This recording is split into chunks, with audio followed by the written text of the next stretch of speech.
I am bad at intros. Here we go, baby. Tier list 2025. Same deal as last year. Everything I can remember is on it. There are some switch ups though. I didn't watch that many new YouTubers or streamers, and I don't want to just talk about the same people again, so that whole category is gone. And while there can still be only one favorite per category, not every category is getting one this year. Also, instead of going section by section, we're going through everything chronologically. Now, some of you may be wondering, last time you did this, the video did terribly. Why the hell are you doing it again? The answer being, these videos are for me. I want to ramble incoherently about the shit I love, and I'm dragging you with me by force. Some others may be wondering, why is this list so much shorter than the previous one? And that is because there were 2 activities that I did last year that were so all-encompassing that I was completely unable to do anything else for half the year. They were 2 of the most intensive things I've ever done in my life, and also 2 of my favorite things I've ever done. And we will get to them when we get to them. Picking up where we left off last year, while I was home for the holidays, I kicked and begged and screamed and cried and pissed myself until my brother bought me the game I was most looking forward to last year, Metaphor ReFantasio. However, I'm actually going to talk about this one when I beat it instead of when I started it, just to show off how long that took. Let's see, what did I play in the meantime? Oh yeah, Woo Crab Game, yeah, it's a crab game, another crab game, a something crab. I kinda like this game. Another Crab's Treasure is a Souls-like that stands out within its genre simply by having color. The first area of this game has more color in it than the entirety of Bloodborne. Then, when the story starts getting more oppressive and dark, they actually have room to make the colors more muted to match. And make no mistake, despite its appearance, this game has an ending that is somehow more depressing than any Souls-like I've ever seen. It's so depressing I'd look online to see if I got the bad ending, and nope, that's just how the game ends. Honestly, I kinda loved how dismal it was. It was really refreshing to see a story that doesn't pull a happy ending out of its ass at the last possible second. The game itself is a lot like SpongeBob, if you were the guy constantly getting off screen. The boss fights are exactly as tough as you'd expect from the genre, fun abilities, really nice enemy design, and actual platforming to spice up the gameplay. My only real criticism is that, as polished as the game is, sometimes the physics bug out or the controls feel a little delayed. It's pretty infrequent, and in any other genre I wouldn't even bother to bring this up, but in a game that heavily punishes deaths, dying because the physics decided to fling you off of a cliff is definitely something worth mentioning. Most of the time the game is fair, but sometimes the deaths are objectively not your fault. Even despite that though, I'd still give it an A tier. A few stumbles, but it's got a lot going for it. At the start of the year, I was between projects at work and working from home every day, so I thought what better way to pass the time than finally beating Fire Emblem Awakening on Lunatic difficulty. As it turns out, just about anything. Now, I've got nothing against Awakening as a whole, except that all of its mechanics were done better in Fates, and as soon as you hit the second half, the pacing looks at Emerald and says, yeah, I can do better than that, but oh man, Lunatic is a whole other beast, especially at the start. Enemy stats are so inflated that you have to start cheesing the game in the very first chapter. In fact, the entire game is so overtuned that the genuine best way to beat it is just to funnel all the experience into your avatar and give them the magic that heals on hits so they can solo the entire game. That's not the only way to beat it, but it is the only way to beat it and remain sane. Honestly, it was worth doing it this way just because it mirrors the progression of Awakening's story. At the start, it's intense. You're being pushed to your limit and having to use every trick in the book just to stay alive.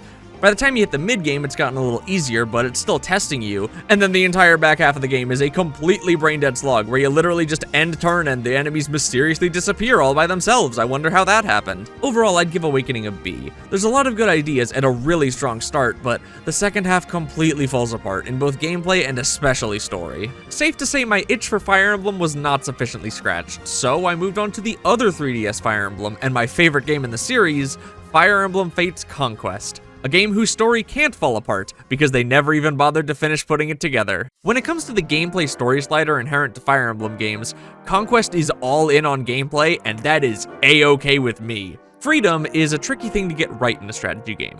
Too much freedom, and you end up with a game like Three Houses. Lots of mechanics that could be interesting, but the game never pushes you to engage with any of them. Too restrictive and you end up with something like Awakening's Lunatic Plus, where nearly every player is funneled into the same OP strats just to stay sane. Conquest strikes the perfect balance of being tough as nails, but still giving the player tons of flexibility with how they tackle that difficulty. Chapter 10 is the perfect example. It's a very difficult defense map due to strong mini-bosses, a barrage of flyers, and removing all of the choke points halfway through. However, the game gives you a ton of tools to make the chapter easier. You can capture a strong enemy in an earlier chapter and recruit them. You can reclass your maid or butler to a different promoted class for a more capable attacker, and you get your first free master seal in this chapter, so you can promote any unit you think would be an asset to defending. Just about every chapter has these kinds of tricks and decisions, and that's before you get to talking about dragon veins. Conquest doesn't have Engage's insane emblems, but in exchange, every single map has a completely unique mechanic.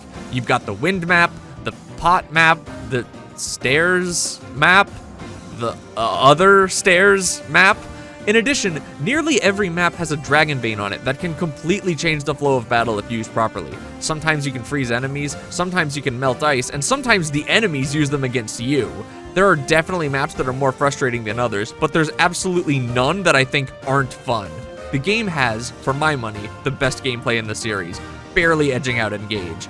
It's a bit more restrictive in terms of reclassing, and you can't reset your character's levels, but that kind of restriction means that you have to plan out what you want to do with your characters much earlier, so it's more satisfying to actively work towards and reap the benefits of.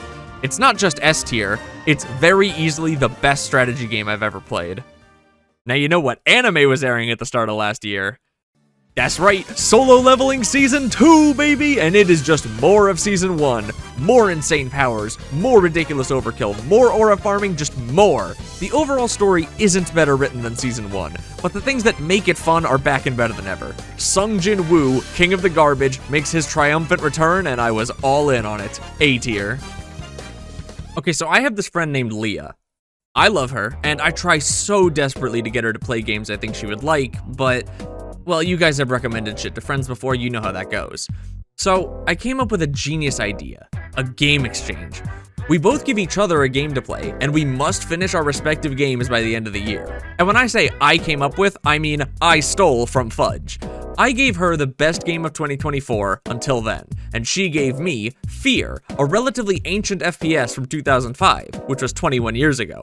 If hearing that sentence hurt your soul, just know that it hurt mine more. I can't say I remember much of the story, but it's got fun gunplay, a really cool time stop mechanic, and ragdolls so funny they put TF2 to shame. The game feels really ahead of its time in a lot of ways, but it also has a lot of rough edges. Nearly half the game is spent in this boring-ass office building, some of the enemies are a bit annoying, and it can be hard to find your way because the developers hadn't quite figured out things like don't make the way forward be jumping off of a random ledge on the side of a building yet. It's also a bit annoying to run since it's so old. I mean, you've got to mod the game just to get it to function on a basic level. In spite of all that, I still think it's worth playing. It's got a lot of personality and some cool ideas I'd love to see expanded on in modern games. I still haven't played many games with AI that feels as smart as this. It was fun enough that I was able to play the entire game in one sitting as a one-off gimmick stream idea. Overall, I'd go B+. Give it a shot if you have the time. Playing through all of Fear in one sitting was a really fun experience, so the following weekend I went through my Steam library looking for something else I could do that with. I landed on Momodora Reverie Under the Moonlight, which I've owned since it came out, but I never really got very far in. It's a cute little 2D Metroidvania with a very linear intro. I mean, look at this shit, but it opens up significantly after the first hour or so. I don't think the game is bad, and I really like the pixel art, but I also don't remember most of it. Like, the game doesn't really stand out in my mind the way something like Crab Game or The Messenger do. It's a fun enough game if you decide to play it, but there's nothing in it that would push me to recommend it. B tier. Now, around this time of year is when Shonen Jump does its first round of cuts. If you're not aware, every few months, the heads of the editorial department at Shonen Jump get together and decide which series are getting cut and which series are going to start in their place. Typically, you'll see 2 series end every 3 months or so, but it's not uncommon to see up to 4 get axed at once. Making manga for Jump is unbelievably cutthroat, but that's exactly what lets the magazine stay on top so consistently. That said, last year was incredibly good for Jump. There was only one series that I outright didn't like. Just about everything else was something I wouldn't have minded seeing continue. Before we get to those though, let's talk about some of the longer running series, since I could realistically fit them in anywhere. Down to Dawn was pretty good last year. Manga spoilers, obviously. The art is still completely insane, and it still finds ways to make me constantly say, what the fuck is that? The arcs are getting longer, which I appreciate, and there's more going on in the background to add to the overall narrative. Like the guys that were stealing and giving out evil spirit powers, they were working in the shadows all last year and slowly getting more powerful until this year where they're finally starting to be relevant. The biggest roller coaster for me was Momo losing her memories. Like, great, Takakura was finally gonna confess, until she said, "No, I'm cursed right now, let me be able to face you properly when you say it." And then, oops, we can't actually have him be able to confess. So in the process of decursing her, she lost her powers and also all of her memories of everything since the start of chapter 1. That is, obviously, really frustrating, but the flip side of that is you get to see Takakura win her over all over again in a really heartwarming way that just makes you go, yep, these two are made for each other. Sometimes. Other times, you get to see Gigi and Ira take advantage of the new rift between Momo and Takakura to try and win them over, and it's really gross. Like, Gigi and Ira should know how these two feel, and them deciding to just move in anyway is borderline character assassination. And especially given that this shit just keeps going, I have to knock this series down to a B+ for now. Shiba Inu Rooms was still good last year, but I think I might have ranked it a bit too high before. To say I enjoy reading this as much as reading something like Dandadan would be insane. It is still really cute though. I love the slice of life we get from Cory and her talking ghost dog, and a lot of the side characters we meet are fun. I'm especially fond of the guy who's haunted by a non-Shiba Inu, and the most recent arc about Cory and Moose swapping bodies was great. Got a little darker than I expected too. I think B+ is a better rank for this manga. It's not gonna rock your world, but if you let it sink into your weekly experience, it'll give you something comfy to look forward to every Thursday. The first manga to end in 2025 wasn't actually cancelled. It was Undead Unluck, which had a very respectable 239 chapter run. I didn't read it though, so who cares? Embers took its place, a soccer manga that feels like it jumped straight out of the 80s. The main character, Noboru Haitani, is a delinquent brawler who can't stand to lose. So, his teacher challenges him to take a soccer ball from him and beats his ass 6 ways to Sunday. And then he does it again, and again, and again, until eventually Haitani ends up finding value in the game independently of the old man. I loved how old school the cast felt. This sort of delinquent main character fell out of fashion a long time ago, so reading it again felt like a fun throwback. Unfortunately for Embers, trying to make a sports manga is like trying to make a manga on Ultra Nightmare difficulty. If you get anything wrong, even something small about the sport, you will be shamed into oblivion by Japanese Twitter and immediately lose all your momentum. Really though, I think the manga was fine enough and had a strong sense of identity, but I haven't read many sports manga, so I don't exactly have a high bar for this stuff.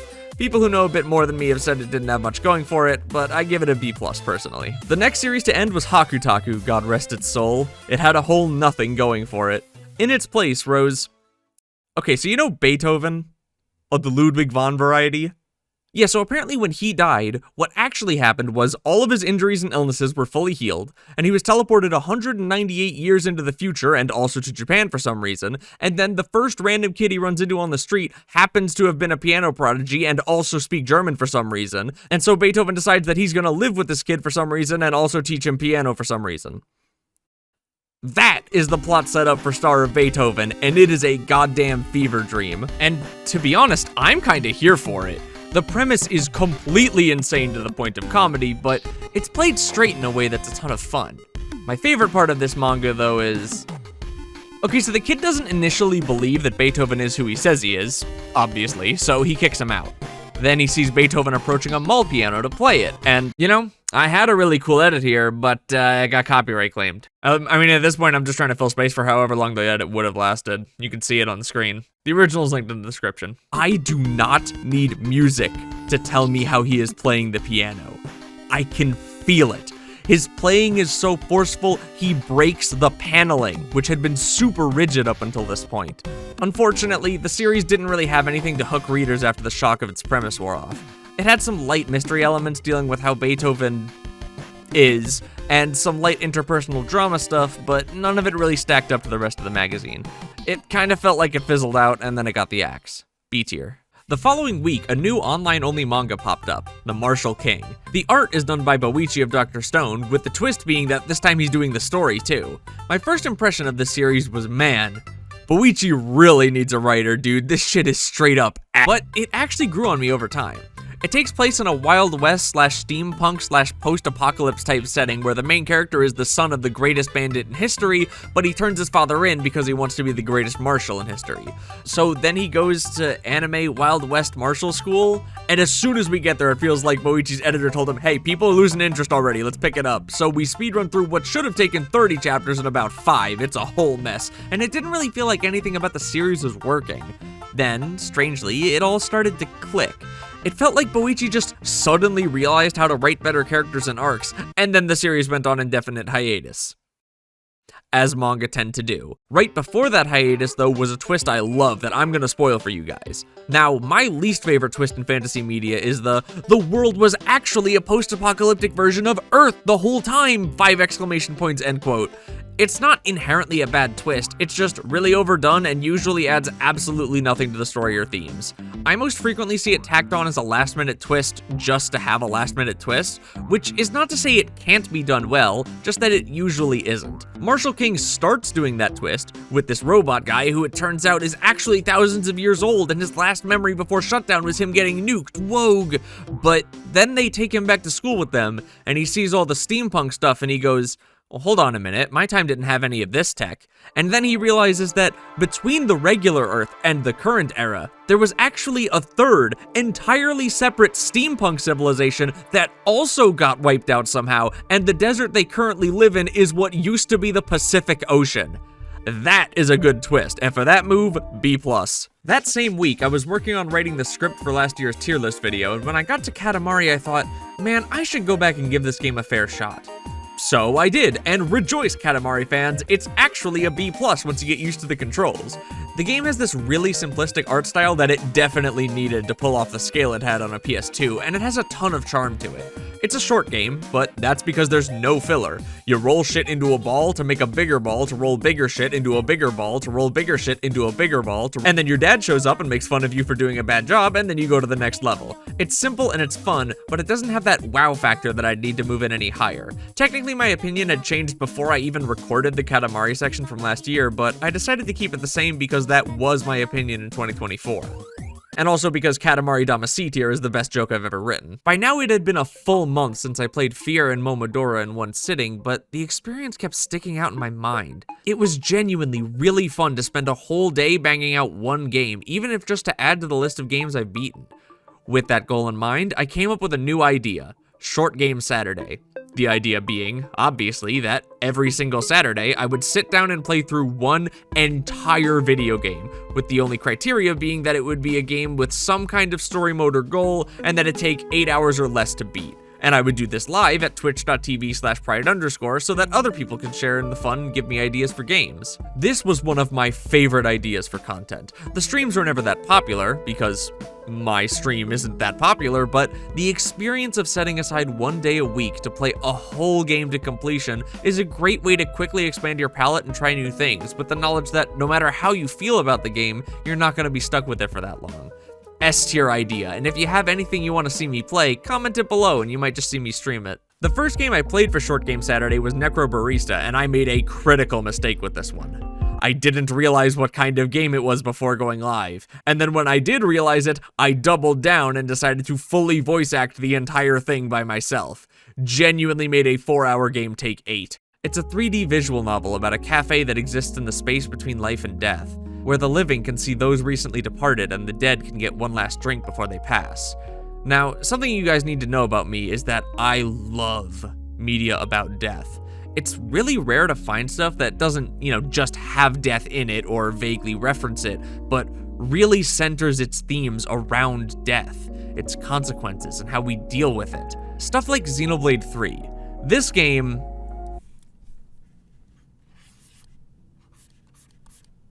yeah, as a game about death, I felt the main story was pretty good, but I don't know. The ending about accepting your time when it comes is well executed, but it didn't feel like it presented something I hadn't seen before. The side stories do a much better job, and quite a few of them are worth reading, but if I'm being honest, you play this game for the atmosphere.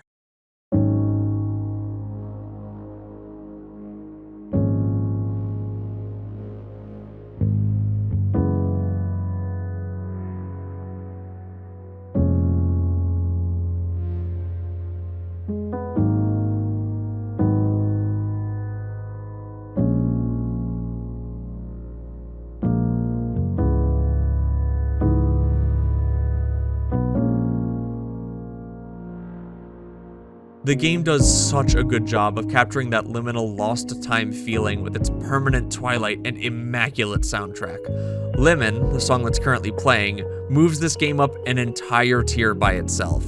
I haven't experienced anything before or since that so effectively captures the feeling of reevaluating all of your life choices at 2 a.m. on a Tuesday. It is the sound of a moment lost to time, the look of a place between places. Even after I had beaten this game, I kept booting it up at least once a day for weeks, just to exist within its world again. Easy A tier. The following week I played Slay the Princess, and it was okay. I knew vaguely what it was going in, so the whole, whoa, the princess is actually an eldritch horror didn't really shock me too much. I played until I felt like I had seen enough, which was about 4 hours. I can't really say that I disliked the game, but nothing about it really grabbed me. I'd give it a B tier, not because it's bad, but because it's just clearly not for me. Next week I played Cuck, which I found because last year I ranked Imetron Wants to Be a Guitar Hero, and when I posted the tier list, one of my friends was like, yo, is that Cuck? And I'm like, no, what the fuck? And it turns out the person who made that song also made like a whole ass visual novel. I 100%ed it in like an hour, but it's a cute little thing. It takes place in a desert wasteland, and I can't really say more than that without spoilers because it's so short. Really unique art style, and I like the secret ending where you turn into a shrimp and make manga for Shonen Jump. B tier. And the week after that, I checked out Needy Streamer Overload.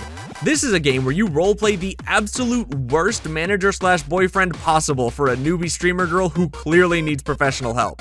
I mean, literally the first thing she says to you is, I can't make decisions on my own, so you just decide everything that I'm gonna do at all times every day. Oh sure, on your first run you treat her well, make sure she gets help and does her best, but eventually you start thinking about the other endings. You start trying to min-max. You start thinking of her as just a tool to see the content you want to see. And once you've stopped thinking of her as a person, oh my god, the things you can do to this girl. You can get her addicted to drugs, you can get her disowned by her parents, you can get her so addicted to sex that she quits streaming to sleep with you all day. You basically become the exact person Undertale was telling you not to be. It's one of the few short game Saturday games that I actually continued to play for a bit throughout the following week. Which is good because this was actually the second game I played for my game exchange with Leah. It was supposed to be a once a year thing, but after the first one, she immediately went, no, yeah, let's just do this again right now. She gave me this, and I gave her Everhood, which she seemed to like. Anyway, I give Needy Streamer Overload a B+. Good ideas and well executed, but it's not that long, and it doesn't leave much of a lasting impression on me in terms of themes or messaging. Now, in the middle of that same week, my friend got a hankering to check out the Borderlands series, and it was on sale, so we both bought all of the games with the intent of playing them together. We got about 2 hours into Borderlands 1 and ditched the entire idea. I don't know, man. The art style is cool and the writing is kind of fun, but the environment is all drab and brown, and I was not vibing with the looter shooter gameplay.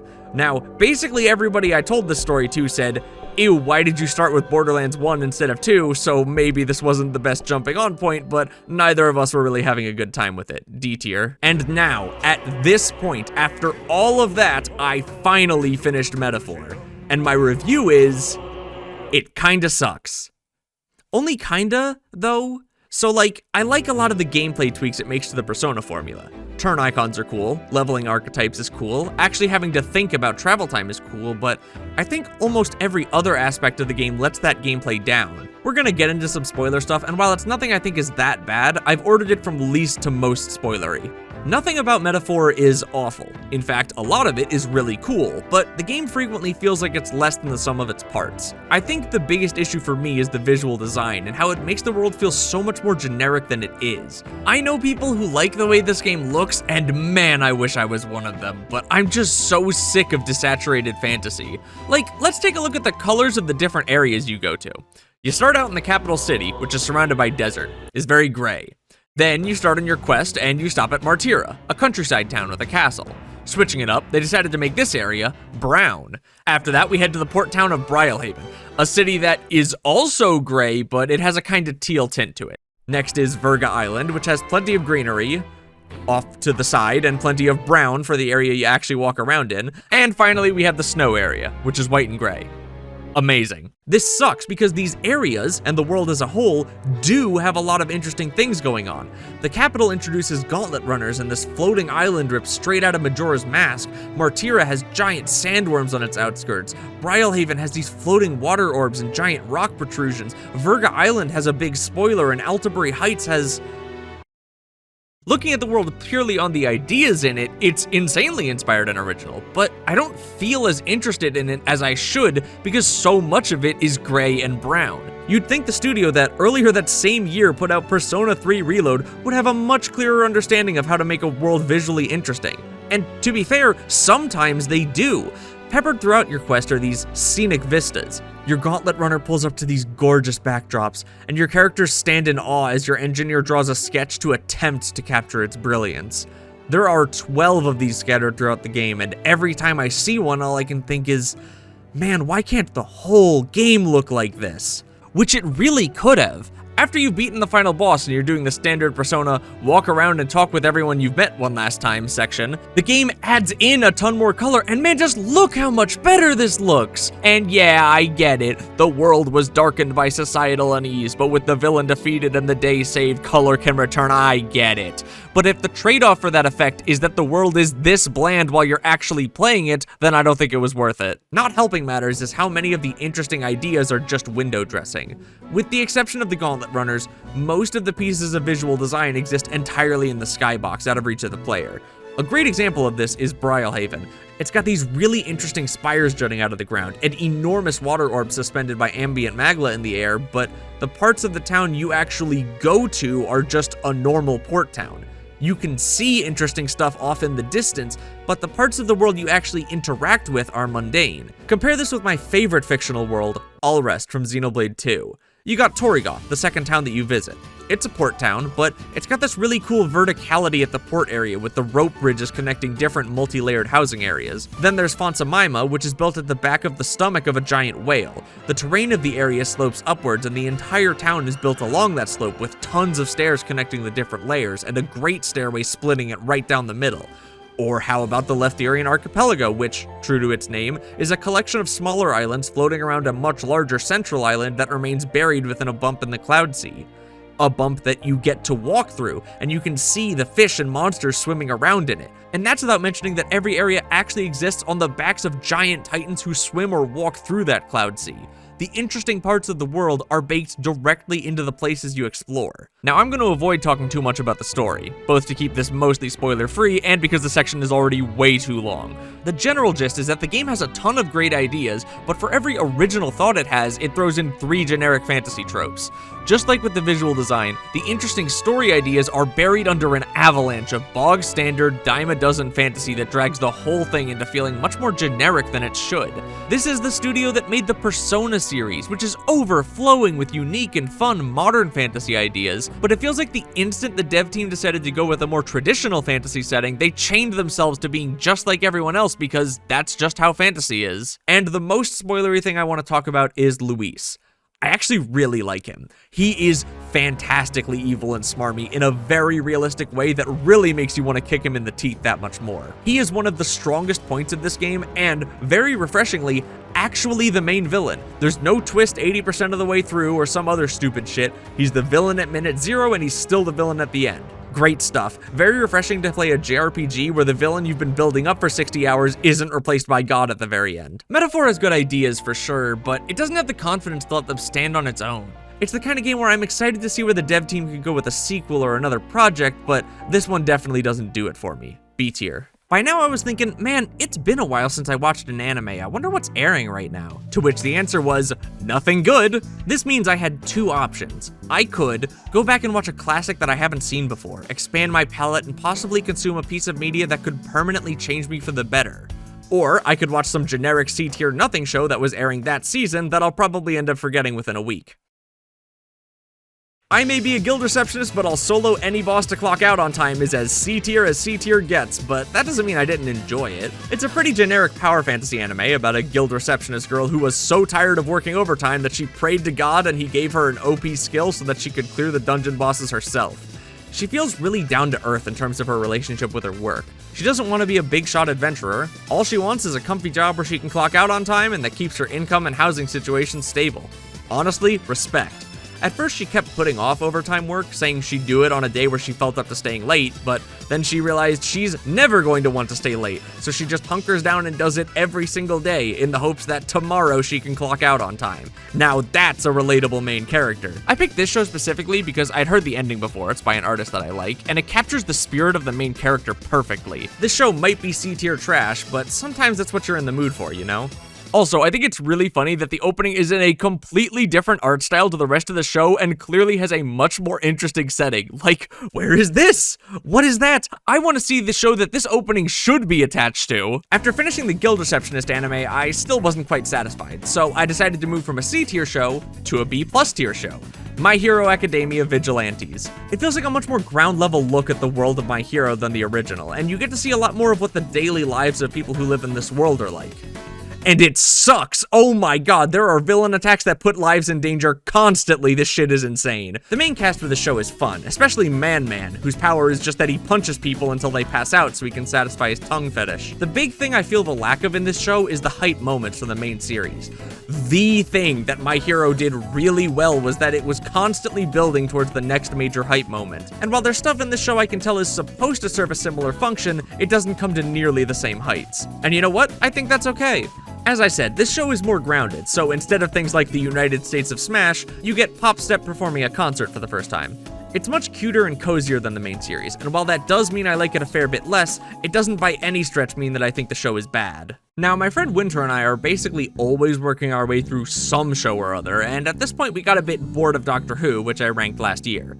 In its place, we decided to pick up Supernatural, which was also much better than I expected. It's about a pair of brothers who go around investigating supernatural stuff. Your monsters, your demons, that kind of thing.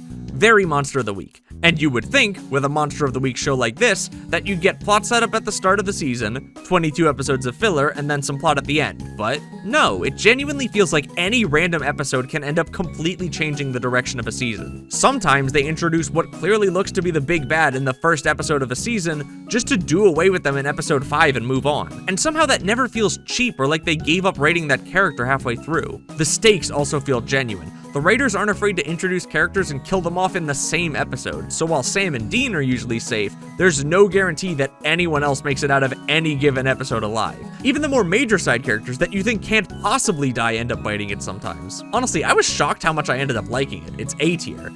I guess I shouldn't be too surprised though, it was one of the big 3 shows of the era it aired in. Now I just need to watch Sherlock this year, and then I can finally read all that glorious Super Hulock fanfiction I've heard so much about. One day in early April, a cute little game called Haste came out. I found it on launch and thought, oh my god, that looks cool, so I bought it instantly. What a mistake. I don't know how this game is now, but on launch, this shit was fucked. It's a physics and momentum-based roguelike platformer. It looks and sounds awesome, and at times it really is, but the difficulty was super overtuned at launch. Basically what happened was, they released a demo, and then the people who played the demo a ton joined the Discord and many became playtesters, and then the devs never got people who were newer to playtest it, so they kept making the game harder as their playtesters kept getting better until the game came out, and it was basically impossible unless you were cracked at it right from the start. Combine that with the 10 levels recycling the same 3 bosses 3 times each, and the worst final boss I've ever seen in my life, and yeah, this shit was D tier. I'm certain it's been patched to remove most of these issues by now, but god damn did that leave a bad taste in my mouth. After taking a week off from Short Game Saturday, I decided to bring it back with Hylex. If you haven't seen this game, yeah. It's an RPG that's like 2 hours long, and I would love to spoil it for you, but I don't think I can. The NPCs speak gibberish, the world looks like this, and the main character is named Wayne, and he walks like this. Nothing about this game makes sense, but also everything about it makes sense. It's a bizarre game that has to be experienced. Simply watching it or hearing about it can't properly convey how alien it feels to play. It's too short and too nonsensical to go higher than B+, but I still think it's worth your time. The week after that, I played Hylex 2, and it's still bizarre, but it makes significantly more sense than the first one. The RPG mechanics feel more fleshed out, it's part platformer now. Everything about the game feels like it should make it rank higher than the first one, but unfortunately, Hylex 2 has a tendency to pivot its gameplay to something completely different at the drop of a hat, and every time it did, I went, wow, this is awful. I know a lot of people like this game more than the first one, but personally, I thought it felt less focused and more frustrating. B tier. And then it finally started. The first of the 2 tasks to end all tasks. the production of last year's tier list video. By this point, I had written the script and was mostly finished editing the games section, but I had also noticed that it was April, and I was only 40 minutes into editing a 2.5-hour long video that should have been out in February. So I decided to pick up the pace. And by pick up the pace, I mean I did not let myself start any new games until it was done. If I was bored, I let myself play exactly one run of Isaac, and then it was straight back to the grind. This is half of why the list is so much shorter than last year's. The next 3 full months of my life, a full quarter of the year, was almost nothing but this one video. I still let myself read manga though, and it's time for another new series. Astro Royale gave it its best shot, but it couldn't quite hack it with the rest of the Jump catalog. In its place rose Nice Prison, the absolute worst new manga from last year. Genuinely, I do not know what they were thinking when they greenlit this. It's a gag series that takes place in a prison featuring the supermodel prisoner, who is unfortunately not an unbearably sexy prisoner, but rather a really good prisoner, which gives him superpowers, I guess. He goes on a quest to stop the super death row inmate, his dad, who's causing chaos in the prison. The problem isn't necessarily the premise, it's more that the series is a gag manga that is painfully unfunny. I'm talking like maybe one joke landing in every 50. Now, credit where it's due, they did start figuring out how to make the jokes work towards the end, but I don't know. The whole series felt like they were going for zany nonsense humor, and just about none of it worked. I'd love to say that it's just a cultural difference and that it's more geared towards a Japanese sense of humor, but the series died very fast, so that's clearly not true. It was a slog to read, and it lands itself an easy D tier. Sakamoto Days, on the other hand, was still going strong last year. I think the story is pretty weak currently. The amount of times the author has very clearly been building to a big final battle between Sakamoto and Slur just to have Slur run away and we reset for an entire another arc is getting insane. It's happened like 4 times now. Like I said last year though, the draw for this series is the action, and it still knows how to bring it. The fights in this series make such creative use of the environment that I genuinely think if we got a top-tier anime adaptation, the animation could put JJK Season 3 to shame. Still, with all the story fumbling, I think I'm gonna have to give it a B+ instead of an A. Shinobi Undercover is still running too, which was a little surprising, but in a good way. I was a fan of the duo's previous work, Candy Flurry, so I'd be pretty sad to see their second attempt fail just as fast. I talked about the series a bit last year, but the premise is the main character is a super awesome ninja that works for the government, and he and his squad are tasked with protecting an important rich girl without her finding out. The squad consists of Hibari, who presents as calm and collected but loses her shit in combat, Suzume, who is basically if Luffy was a self-obsessed pretty girl, Umineko, who picks up the slack for everyone else and is not happy about that being his job, and the main character Yodaka, whose combat prowess is matched only by his social anxiety. I said last year that engagements in this series were less interesting than Kill Blue due to the focus on actual combat, and while I think that remains largely true, that doesn't mean that they aren't interesting. They do a great job of not just making the fights themselves interesting, but also weaving the character's personal growth into the combat and making even the most minor bits of growth feel like power-ups on par with Goku going Super Saiyan. My favorite example of this is one where Yodaka says he's gonna unveil a new secret technique that his teacher taught him to help him in combat, and then it's just the basic ability to compartmentalize things so he doesn't fall for the enemy's taunts. And then, just for good measure, he does actually reveal a secret new technique that the guy taught him to help him win. This is a great series to follow every week, and probably in my top 5 favorites running in Jump right now, A tier. Kagurabachi's still running too, and it's as good as ever. This is apparently the second best-selling series in Jump right now, behind only One Piece and beating out multiple series that have anime adaptations promoting them, and honestly, I don't really get why. The hype was hype last year, for sure, but I don't feel like it's doing anything significantly better than these other series. I think Kagurabachi has a much weaker emotional core than something like Ichi the Witch, and while it does a good job of making hype fights, Ultimate Exorcist Kyoshi does that too, in addition to its great humor, and it's not doing nearly as well.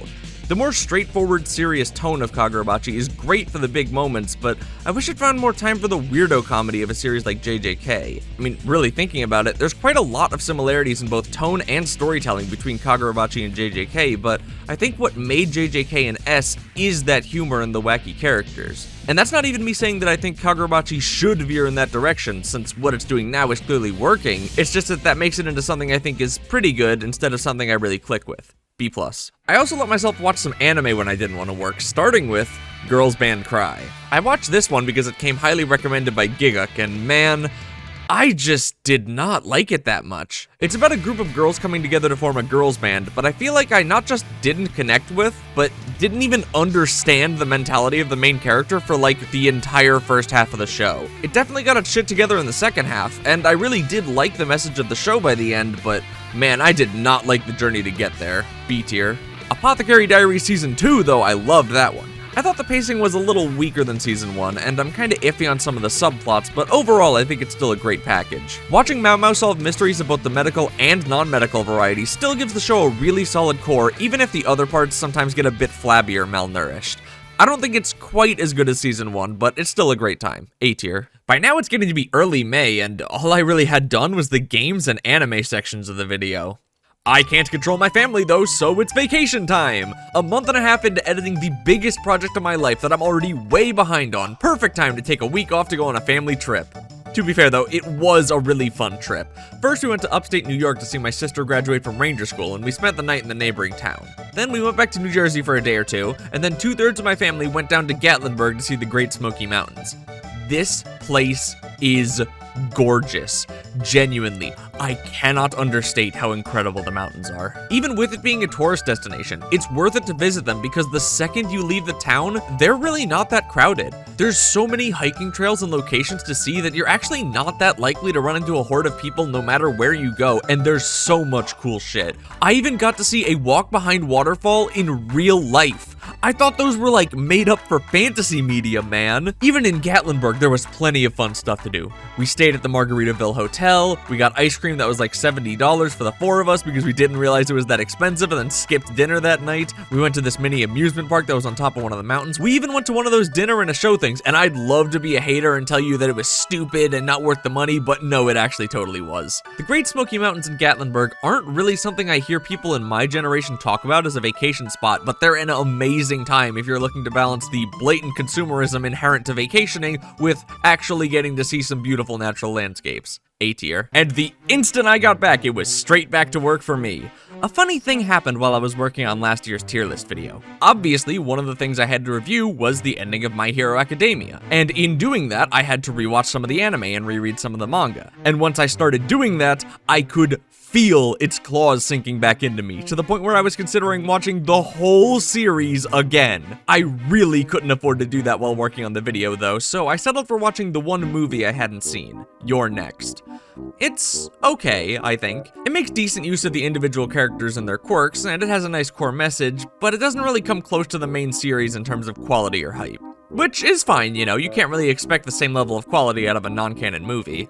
Except, oh wait, did you guys know that all of the My Hero movies are actually canon? Which means the second movie with the shit-ass ending where Deku and Bakugo can't beat the villain together, so Deku has a super emotional scene where he passes one for all to Bakugo so they can win, but then the transfer, despite clearly working, gets undone afterwards because Bakugo passed out, and apparently that cancels it, despite that never being mentioned anywhere and completely undoing all of the emotional tension is canon. That's just actually how the ability works. 7 years later, and I'm still fucking mad about that. Anyway, B tier, this movie's fine. Unfortunately for me, my Hero itch was not sufficiently scratched, and I ended up doing the worst thing imaginable.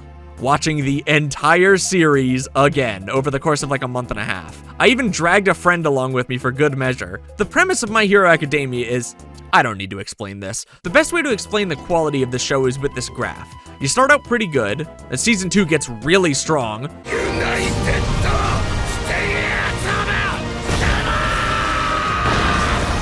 And then you get a pretty significant nosedive in quality around the second half of season 3 with one of the most boring arcs. Then they start bringing it back a bit in season 4 with Lemillion and the Culture Festival arc, which yes, is good, fuck you, before another dip with the Class A versus B matches that, you know, don't really add much. Then we start rising and we just don't stop.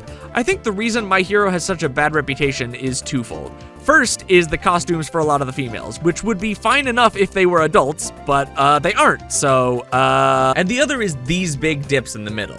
It doesn't look that bad seeing it like this, but remember that this stretch is multiple seasons long. And even if we're just talking about the boring parts, there's still over 30 episodes worth of shit you gotta sit through. It is no surprise to me that people drop it well before they get to where it actually peaks. I also want to acknowledge that while I don't like every writing decision Horikoshi makes, I do appreciate that he's always able to avoid the worst possible outcome of those decisions. A great example of this is when they revealed that Deku was going to inherit the quirks of the previous One For All holders, and were shown Black Whip.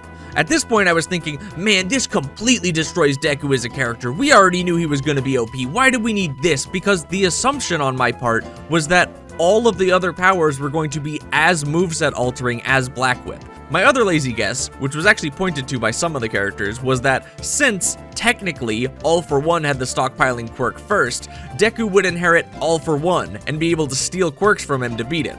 And thankfully, none of those things are true. Deku obviously doesn't inherit All For One, but more importantly, all of the other powers he gets either just let him hit harder or are very minor utility.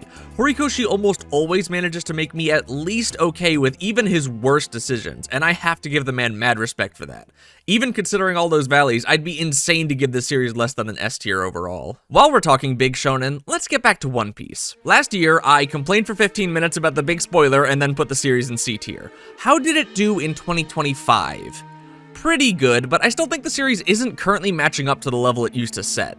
I am definitely somebody who thinks that post-time skip is generally worse than pre-time skip, mostly because Oda feels like he's going for big emotional beats far less, and when he does, they just aren't hitting the way they used to. Now, that's not always true. The best fight in the series is post-time skip, but nothing since has come close to Vivi's Goodbye, or Robin's I Wanna Live, or Usopp vs. Luffy, or Zoro vs. Kuma, or there are things I think have gotten better post-time skip. The world design continues to get much more interesting every single island, and the moment-to-moment plot is still fun. I love exploring interesting fictional settings, seeing the sights, learning about their culture, meeting the people, and I think post-time skip is doing that better than just about anything else I've seen. It kind of feels like One Piece was running a balance build before, but after the time skip, it decided to spec much more heavily into world building than emotional depth. That emotional depth, though, is the core of not even One Piece, just stories in general. The series feels like it's missing something without it. As for what actually happened last year, Elbaf is really cool, but oh my god, Oda needs to rein in the flashbacks. They are getting insane. Flashback piece is fucking real. It used to be that in the middle of the big battle, we take a short break of maybe 5 or 6 chapters to explain some character stuff and establish emotional stakes. Last year, we started a flashback to explain Loki's lore in June, and the flashback didn't finish until January. It's not even like what happened in it was uninteresting, it's just that we were in the middle of the climax of an arc. Shit's going down, Elbaf's going up in flames, children are being kidnapped, but hold on. We need to explain Loki and King Harold's relationship, and actually Loki is barely in his own goddamn flashback because the actual focus is on King Harold's life, who is also barely in it because we actually decide to follow rocks for like half the damn thing anyway. It feels so much less focused than it used to. Like Oda can't help throwing in all the lore and background he can, even at the expense of the series pacing. And I think he can get away with that because a lot of the series fans have put so much time into it that they won't stop reading it and voting for it and purchasing it unless Oda stops writing it. Including me. I still think the series is good, but modern One Piece has a lot of issues that weren't there before. B+. At the start of May, Odor of the Flame started, and man, I wanted to love it. This author put out a series that I really liked a few years ago, The Hunter's Guild Red Hood. I think it had quite a lot of potential, and Yuki Kawaguchi did a good job of writing combat and abilities that required actual thought from the characters to get out of, but the characters themselves felt a little weak, and unfortunately it just couldn't stand out in the catalog. Odor of the Flame is their second shot, and I actually think it's a little worse. The general setup is that the main character, Odor, was a military cook for his kingdom, supporting them as they fended off attacks from the Ice Kingdom. Then, when the Ice Kingdom attacks, the Fire Spirit shows up and chooses him because he has the warmest heart, so now he can use the spirit powers to be a great warrior. The combat using the Fire Spirit's power feels like really basic, generic shonen, and while the characters were better than last time, it still didn't quite hit the emotional beats I think it needed to. I always loved Yuki Kawaguchi's art, and I really want to see them come out with something great, but unfortunately Odor is not that series. B tier. Another thing I had to do while working on the tier list video was play more Final Fantasy XIV for footage. And I figured that while I was there, I might as well play Endwalker just to say that I did. I only got a little over halfway through it, but I actually do think it was a significant improvement. The pacing of Endwalker feels lightning fast, to the point where I actually got a bit of whiplash, but that's not because it's paced too fast. No, see, Endwalker's story is paced like an actually good video game story, where things happen within a reasonable amount of time. I still like playing ninja and doing the raids and the trials and managing my abilities, but unfortunately the game is still fighting 3 expansions worth of emotional disconnect, so it couldn't keep my attention the whole way through. C tier. While I did mostly play singular Isaac runs, like I said, eventually I 100%ed it, and so I decided to finish up the Death Wish contracts for A Hat in Time as my time killer. That's actually why the ending of last year's video was A Hat in Time footage. That's what I was doing at the time. And honestly, A Hat in Time's Death Wish is a lot easier than I remembered.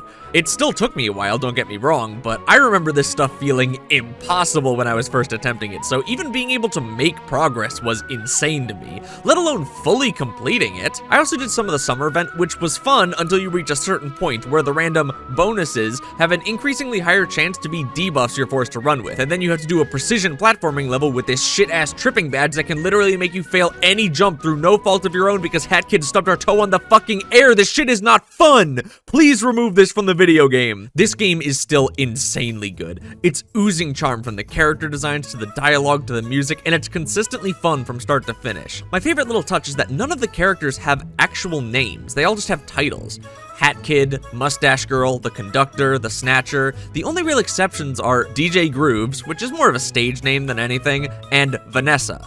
But she's not just Vanessa, she's Queen Vanessa.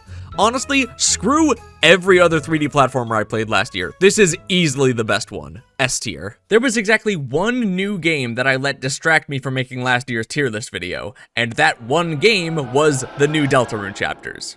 Because what else would it be? I'm not gonna bother explaining Deltarune to you losers. If you haven't played it yet, shame on you. Instead, we'll just skip to my take. Chapter 3 is going for the same comedic tone as Chapter 2.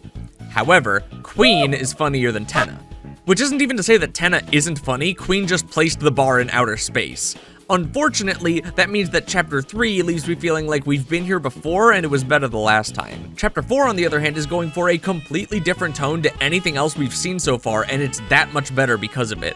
It can still be funny when it wants to, but the more serious nature of it is a much-needed change of pace. I get the feeling that this is a pivot point, and the remaining chapters are going to be a bit more serious in tone, which would be a good decision in my opinion.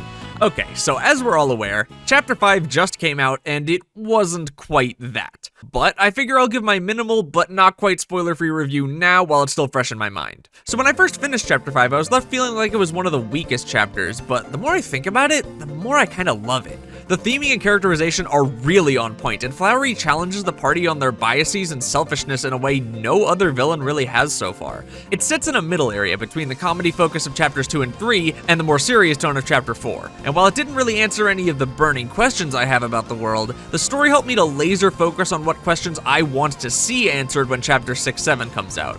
It's kinda gone from one of my least favorite to one of my most favorite chapters just from how much more depth I think the conflict had. I give Deltarune Chapter 3 an A tier, and Chapters 4 and 5 an S tier. And then it was time for another round of cancellations and new series over at Shonen Jump. The first series to go was Super Psychic Policeman Chojo, which I didn't read. Dropped it after a few chapters in 2024, and it wasn't really my thing. Harukaze Mound took its place, which I actually kind of love. It was a baseball manga about a pair of twin pitchers. The main character was always mimicking his brother's pitching style, but left-handed, until eventually a catcher came along and made him realize that he should be changing his pitching style because of the weight distribution of his internal organs. I mean, I don't know about all that, but the series did a great job of making baseball stuff make sense and feel badass, as well as properly communicating how odd things like being a left-handed submarine pitcher are. For me though, the best thing this manga did is make the characters' growth in baseball skills relatable to regular skills for non-baseball readers. The second arc, for example, focused on the cleanup hitter, who used to be a great batter back in middle school, but the top school that he went to put him through specialized hitting practice to try and make his style fit in more with theirs, which made him completely lose touch with his natural ability.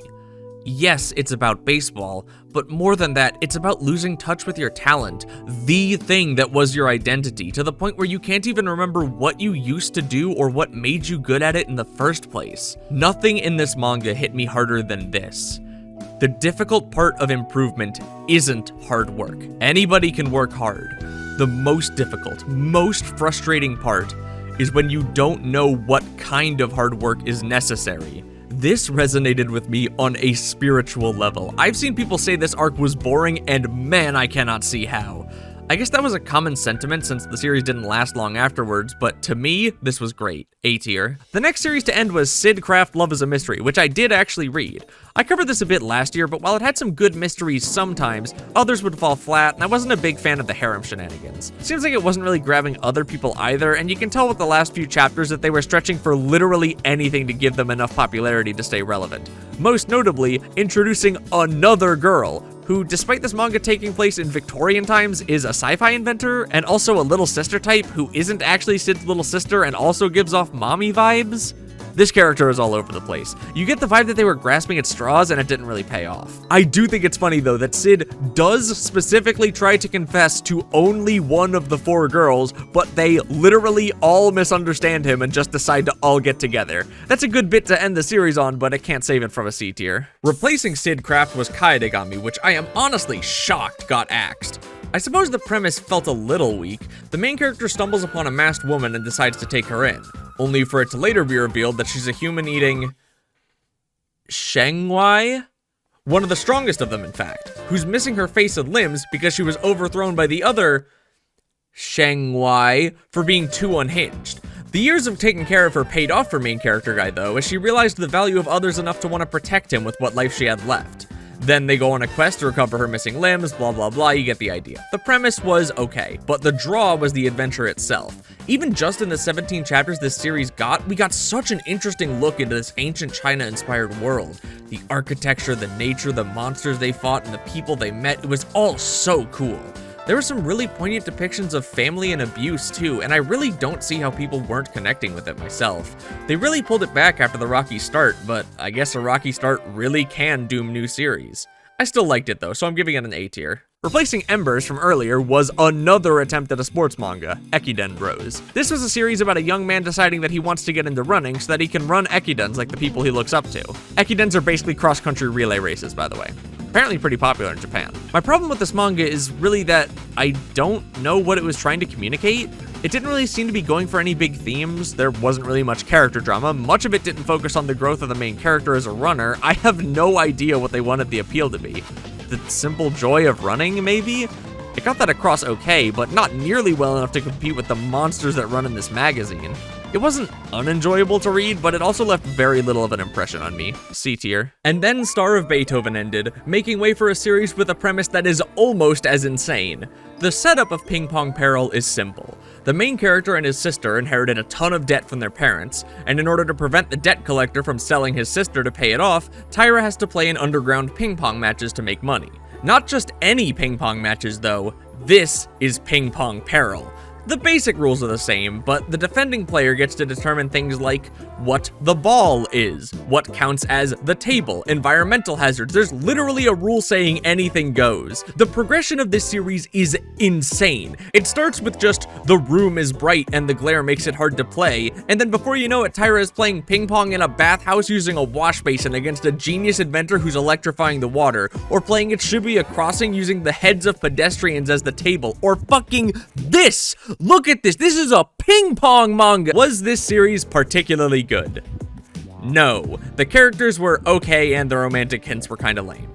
It was completely unhinged though, and it was fun for the short run it had. B tier. And then Kaiju number 8 came to a close. I won't talk spoilers, but my thoughts on the ending are, it was fine. Everything about it was fine. It wasn't offensively bad, but nothing about it was particularly good or interesting either. I didn't hate it, and I didn't love it. It left basically no impression on me, and then I forgot about it a week later. C tier. And there was one last thing that happened just before I finished last year's tier list video. Jamie Page nuked my music taste from orbit, and I am not happy about it. I used to listen to a pretty wide variety of music. Some rock, some pop, a little rap, some game music. I like branching out. In 2024, I finally got really into Vocaloid, but that still has plenty of genres within it to keep my music taste pretty wide. Then Jamie P showed up and said, hey, how about you listen to me and only me for the entire rest of the year? I have never had a musical hyperfixation like this before. I've had songs get stuck in my head before, but never this many or for this long. To put this in perspective, take a look at this. This is from my YouTube Music end of year recap. Do you see these dots? Every single one of these is at least one, usually two, full listens of Constant Companions Deluxe Edition, an album which is over an hour long. Here's the best way I can sell this album to you. This is the track list, and now I'm going to name every song on the album that at one point was my favorite. Dyad, Rod for Clout, I Wish That I Could Fall, Cadmium Colors, Aggrandicize, Object of Affection, Cloud Drop, My Darling, My Companion, Machine Love, Bird Brain, Strawberry, and Dance Delightful. You might notice that's 80% of the album.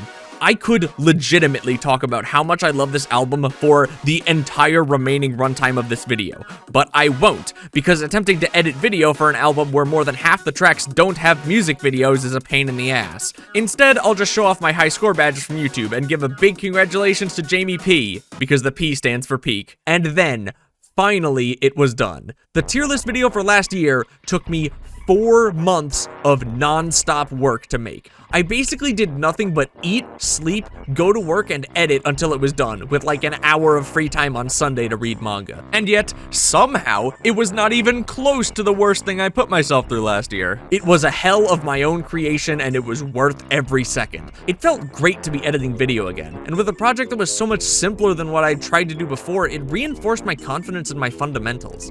The video bombed, like holy shit it did bad, especially at launch, but honestly, I don't really care that much. Like I said at the start, I made this video for me. There were so many random things that I wanted to talk about but couldn't justify spending an entire video on, and this was an incredible way to get everything off my chest all at once. I love the experience so much that I'm doing it again. I always push my friends to make art if they have any interest in it at all, and the high I felt editing this video and seeing my friends' reactions in the watch party was a perfect reminder of why. The process of making this was peak, and I wouldn't trade it for the world. After banning myself from playing games for 4 full months, I knew that the first game I played when I was free had to be a big one. I also knew that there was no game that could deserve the honor more than Super Lesbian Animal RPG. Now, I don't know if you guys know this, but I'm not really the target audience for a game called Super Lesbian Animal RPG. I'm certainly not super, I'm no more animal than your average human, and I'm not a lesbian, last time I checked. Despite that, let me be the first person to tell you this game kinda rules. It's not perfect, but it's got a really touching story about not really knowing who you are or what you want.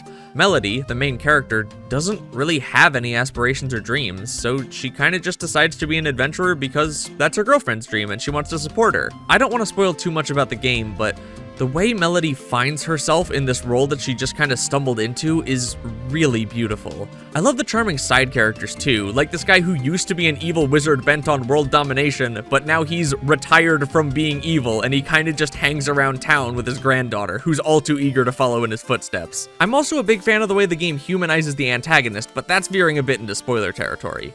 I do think the game has some pacing problems, and a lot of the mid-game really drags, but if you can get through that, there's a great game to be found in there. B+. The other thing that I could finally do now that I was done with tier list production was play a game I'd been looking forward to since the day it was announced. You guys should know by now how much I love Xenoblade, and so Xenoblade X Definitive Edition was my most hotly anticipated release of the summer.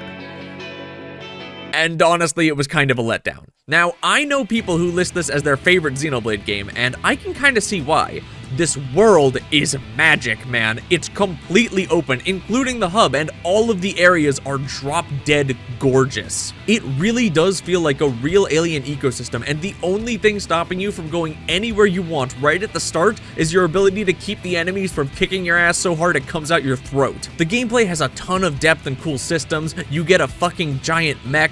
You get a fucking flying giant mech. This shit is awesome. Unfortunately, all of that comes at the expense of literally the entire story budget. There are 10 total main story quests, and all of them are maybe 30 minutes long each, including the gameplay.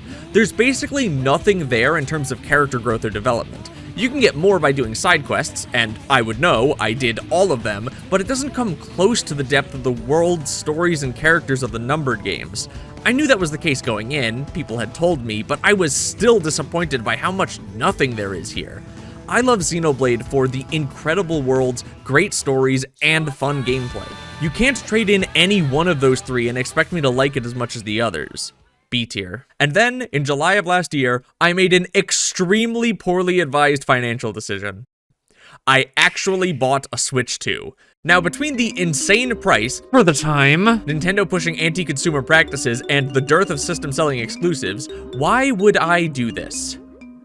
Donkey Kong! I had been looking forward to Bonanza since the day it was announced. The terrain destruction looked like such a fun gimmick, the world seemed so colorful, and I was excited to see the Odyssey team get to refine all the ideas they introduced in Odyssey.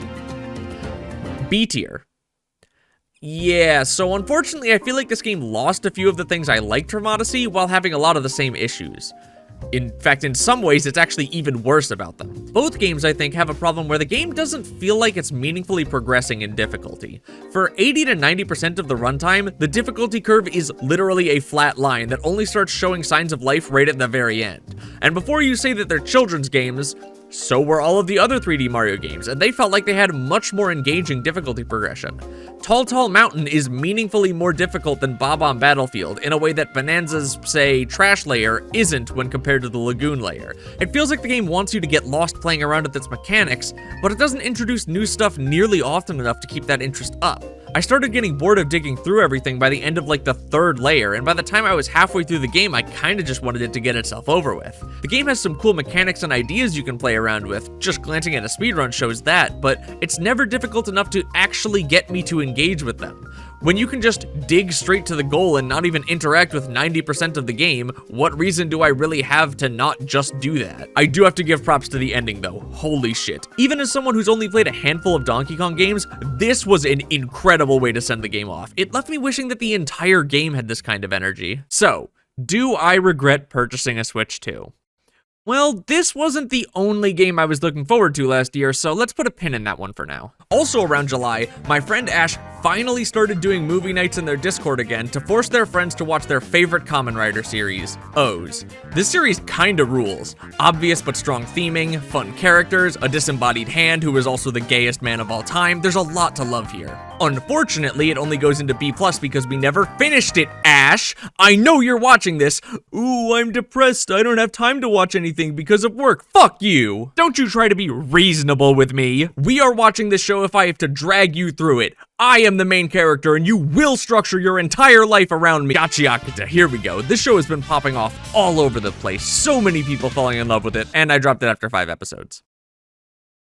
I can explain. When I was watching episode 1, I was really loving how direct, obvious, and well executed the themes were. It reminded me of Kill la Kill, and I was super pumped for the idea of a 24-ish episode series that really explored these themes in depth.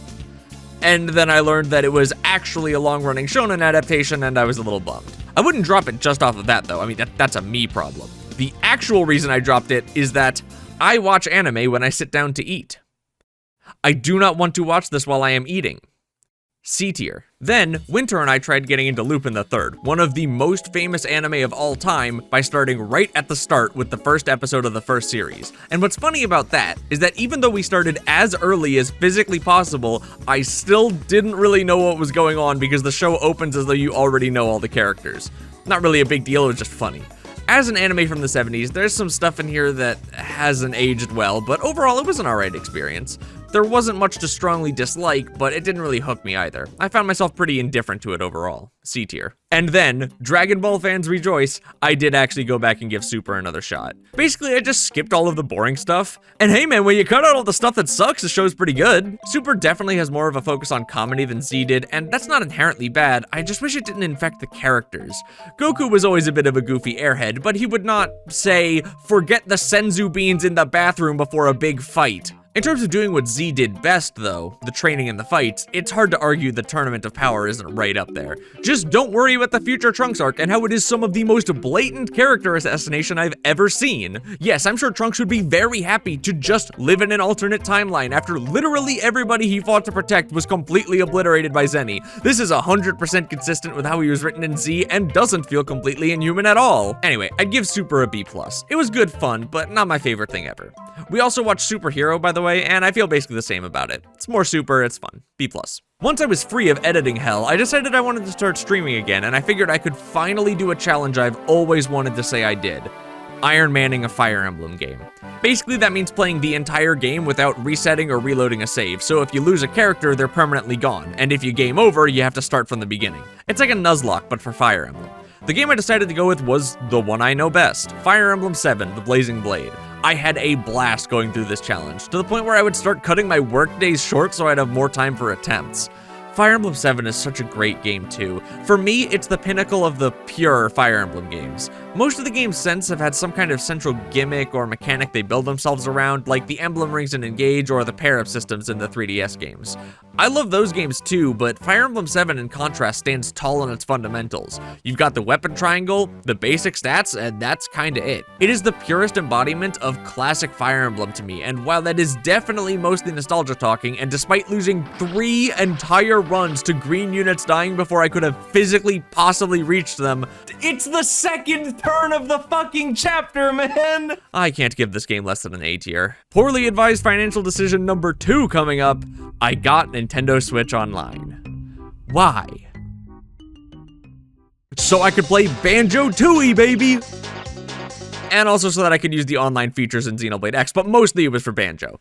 Now, when I say I got, what I mean was I roped 3 friends into splitting the cost of, so it wasn't really as bad as it sounds. Banjo-Tooie may be an objectively less tightly designed and paced mess of a game when compared to Banjo-Kazooie, with way more valleys than that game has, but it's still my favorite of the two. Whenever I try to replay Kazooie, I 100% Mumbo's Mountain, and then like halfway through Treasure Trove Cove, I go, man, I just wish I was playing Banjo-Tooie right now. And then I go do that instead. So much of this game is completely unforgettable to me. Like the little town in Jolly Roger's Lagoon, Bigfoot and Hailfire Peaks, all of Grunty Industries. I love the new egg types, the terrible shooter segments, and especially the thicker atmosphere. I feel like I could explore these worlds for days and I'd never get bored of them. I know every single inch of them like the back of my hand, yet I still find myself wanting to go back just to walk around more in them. Good thing too, because there is a lot more downtime between collectibles in this one. Maybe they didn't want people to have to scour the levels for the last note they're missing like in the first game, but making the levels several orders of magnitude larger and then condensing the notes into packs of 5 was not the play, I think. I may not think this game is as good as A Hat in Time, but goddamn is it the closest platformer to it on this list. S tier. One day, at complete random, a friend and I decided to watch K-pop Demon Hunters on a whim. The movie had just come out and was blowing up, so we decided, what the heck, and gave it a shot. We watched it in English, their choice, not mine, and it was perfectly okay, B tier. It's like a fine movie. I could basically see the whole plot coming, but that's not always a bad thing. The movie was executed well, had decent theming, and some pretty good music, but to be honest, I don't really get the hype. There's nothing about this movie I'd say was good enough for the massive surge of popularity it got. It's not offensively bad, it's not incredible, it's just fine, it's okay. I don't know, maybe I just don't get it. Following up K-pop Demon Hunters, like literally right afterwards in the same session, we watched fucking Akira. What a combo. And honestly, I've never loved this movie. From a purely visual standpoint, this movie is a technical masterpiece. There is no doubt there. The world it paints is so beautiful and easy to get lost in, and the insane lengths the animators went to get the film to look like this are not lost on me. I just really do not care about any character or anything that happens in this movie. I don't really feel like I have enough time to get invested in any of them, and the movie keeps going at a pace that really needs me to be more invested than I am. I feel like I should read the manga. I've heard it's much more thoroughly fleshed out. B+. And unfortunately, the following week, one of my favorite monthly manga came to an end, Shoha Shoten. As I said last year, this was a monthly series focusing on a pair of guys learning to compete in manzai stand-up comedy, and it was uproariously funny. Like, I wish I could be a tenth as funny as this manga. I really liked the final confrontation. During their last big competition, the duo go up against, effectively, the distillation of conservative comedy. You know the type I mean. The kind of people who think comedy is about making fun of people and write their routines around lazy, easy jokes that come exclusively at the expense of others, to exclude them and position themselves above everyone else. It was very cathartic to not just see these guys lose, but to see them lose hard. The ending was great as well. Azamichi got into comedy because he was unable to fulfill the request of the girl he liked, to make her laugh one last time before she moved away. So to see her show up to the big competition and go see him afterwards was a great payoff. And then she goes, yeah, I came with my boyfriend, and oh my god, my heart. The series did a really great job of knowing when to be serious and when to really bring it with the comedy, and as a result, it's a fantastic read from start to finish, with no real valleys. S tier. That was the only thing really happening in the manga world at that time, so instead I want to talk about my big 3. These 3 series are easily my favorites in the magazine right now, and the things that push me to read every week. First is Akane Banashi, a sports-style manga about studying and improving a craft with big showdowns, but the craft they're studying is Rakugo, a traditional Japanese storytelling art. Akane continued to bring the heat in 2025. The literal first chapter of the year has a 3-year time skip where it turns out Akane had been honing her craft in France. Watching her come back to a Japan where nobody but her direct rivals remembers her and climbing her way back up with her refined skill set was such a blast. Going head to head with the same faces as before, but with everyone being that much better, and her getting that much closer to her goal of knocking that piece of shit Isshin Arakawa down a peg. We got some great characterization of him too. Spoilers, literally screwing over his own star pupil's promotion exam by performing the same story right after him, as if to say, do you people really think that was good enough? We already knew he took the craft seriously to a fault. That's obvious from the first chapter. But the insane lengths he'll go to in pursuit of keeping Rakugo relevant while sticking to what he considers pure is despicable.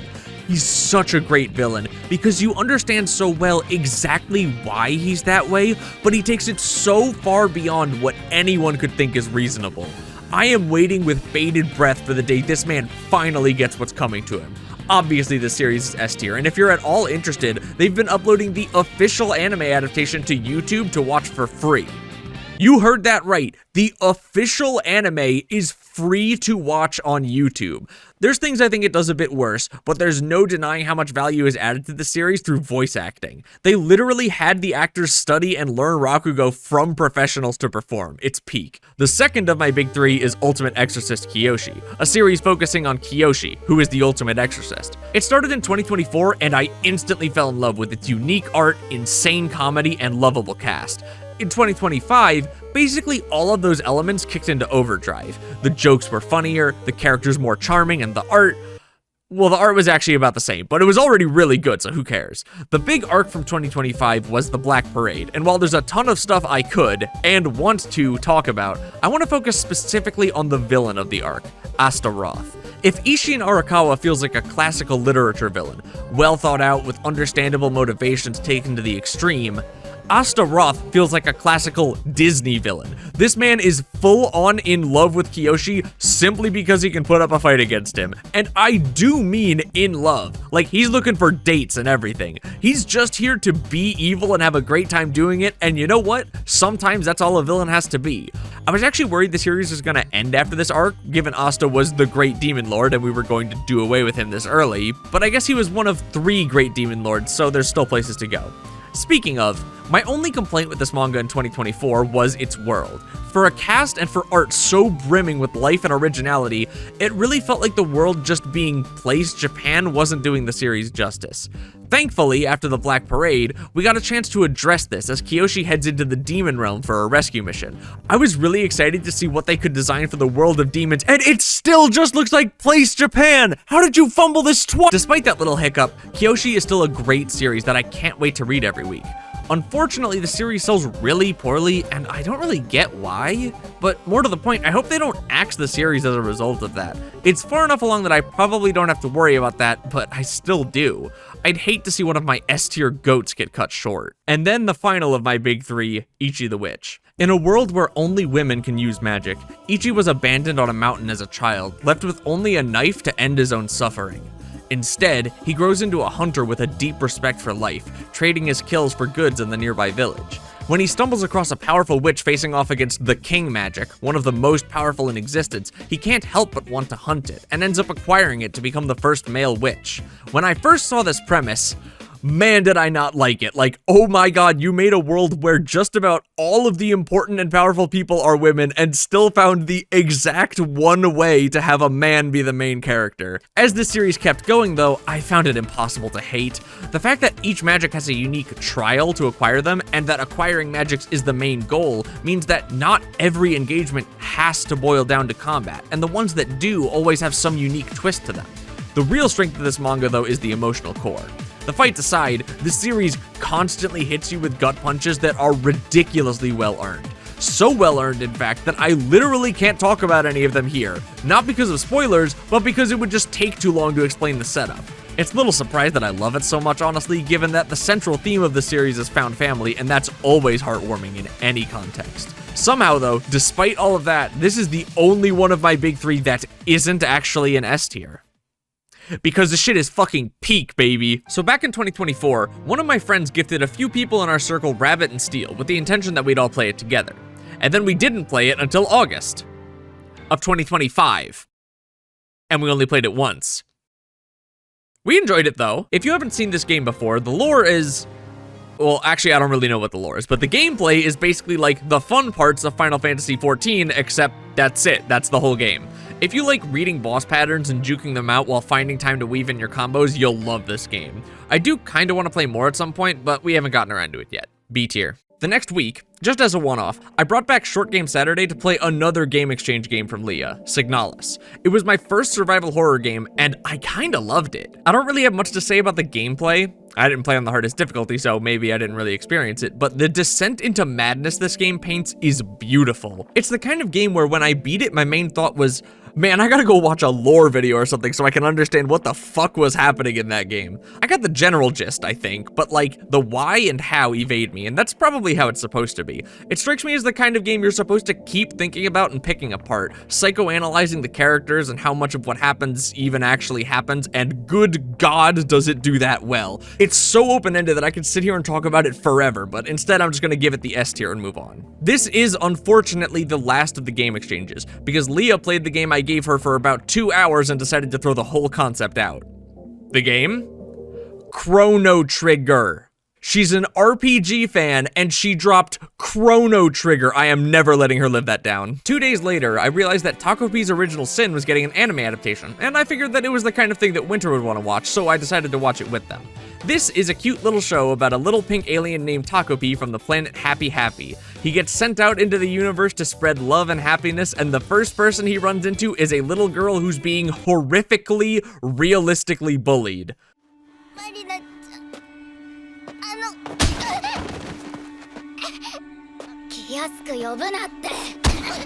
Like, this shit is really uncomfortable level bullying. This is the kind of show that needs every content warning under the sun, which is why it actually has one right at the front. In Japanese. Do you have any idea how rare those are? But those things aren't just there for the shock value. It's really trying to say something meaningful with them, and it succeeds in spectacular fashion. I don't want to spoil too much about the show, but it was so refreshing to see a show with such an oppressive tone that doesn't end with a message about how the world is fucked beyond repair and there's nothing anyone can do about it. If you can handle the topics this show throws at you, this is something you should 100% watch. S tier. Just be ready to have your boundaries pushed. The same week that I watched Taco P, the author of the original manga got a one-shot published in Shonen Jump called Fighting Girls, and oh my god, this is one of the best things I've ever read. It's 70 pages, and I really don't want to spoil any of it for you, but it follows two young girls from elementary school all the way through to their mid-20s, as their rivalry with each other continually pushes both of them to alter their entire lives to keep competing against each other. The art managing to be both emotional and raw without ever feeling off, the fact that both of them mean so much to each other despite never speaking to each other, the little ways they influence the other without even noticing, this shit is peak. The only reason it's not in peak tier is that Ichi the Witch is a full series with more time to flesh out its ideas and emotional beats. Ichi is more of a commitment though. While at only 70 pages, Fighting Girls is easy to blow through in under 10 minutes. If you can find this floating around, you should read it as soon as possible. Between this, Taco P, and the Ichinose family's Deadly Sins, Taizan 5 has become the creator whose next work I'm most hotly anticipating. After we were done with Taco P, we were looking for another anime to work through, so I decided it was finally time to start Yu Yu Hakusho. And I am so sad to report that we never finished it. Nothing against the show or anything, I just got really busy at the end of last year. More on that in a bit. I wouldn't really say I'm in love with this show, but I'm not quite indifferent either.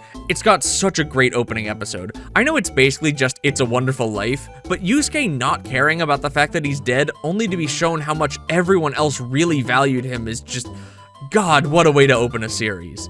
Unfortunately, episode 1 is so good that nothing else we saw topped it. We had to stop halfway through the Dark Tournament, which is like the arc of this show, so I definitely didn't see it at its best, but I'm planning to go back and watch the rest soon. Based off of what I saw though, B+. That Tuesday, literally 3 days after I played Signalis, busy week I know, some friends and I replayed Castle Crashers on stream, and it was a great time. The humor is of its time, and the gameplay is infuriating if you play it by yourself, which is why you don't play it by yourself. This is 100% a friend's game to me. That is the only way I could see myself having a good time with it. There's always the argument of anything is more fun with your friends, and that is true, but this is a game that's built around that experience, and I think you're missing the point to play it any other way. And when you do play it that way, it's a good time. B tier. We had some spare time after the Castle Crasher stream, so we decided to play the hot new party game, Peak, a game in which I currently have a 100% win rate. If you've somehow managed to avoid seeing this game until now, the goal is to climb a mountain with your friends, but the mountain looks like this. And this. And the first time I played it was in a group of like 8 people or something, and I was unbelievably overwhelmed, to the point where I actually cut my stream. I had to get revived twice, but I survived the final area, which means I technically won. A few days later, I was looking for something to do in between segments on stream, and feeling like I didn't want to embarrass myself like last time, I decided to do a solo run of Peak as practice. And I managed to ace it, first try, baby. Downside to beating it first try though, now that I've defended my 100% win rate, I can never play the game again out of fear of losing my streak. A shame, but the game is only B tier, so it's no great loss. Then, 4 days after Castle Crashers, really busy week, I know, my friend's hard drive died, so I decided to bring back Short Game Saturday to raise money for a new one for them. This time I played Metro Gravity, because I saw a video from the developer about its development and thought, that looks sick as fuck. And yeah, it is. This is a 3D Metroidvania with the central gimmick of that and an insane hyperfixation on music. Your character walks to the beat, idles to the beat, swings their items to the beat, your dash recharges a rest, the speech bubbles are sheet music, and just when you were getting used to how much the game obsesses over music, the boss fights are just straight up rhythm games. I lost my mind when I got to the first one. It's also got this badass grapple hook and this gravity changer, and oh my god, there is so much great stuff in here. Unfortunately, for every stroke of genius, there's a rough edge. I have a pretty well-honed sense of direction from years of playing Metroidvanias and Minecraft, to the point where by my second playthrough of Hollow Knight, I didn't even bother buying the maps.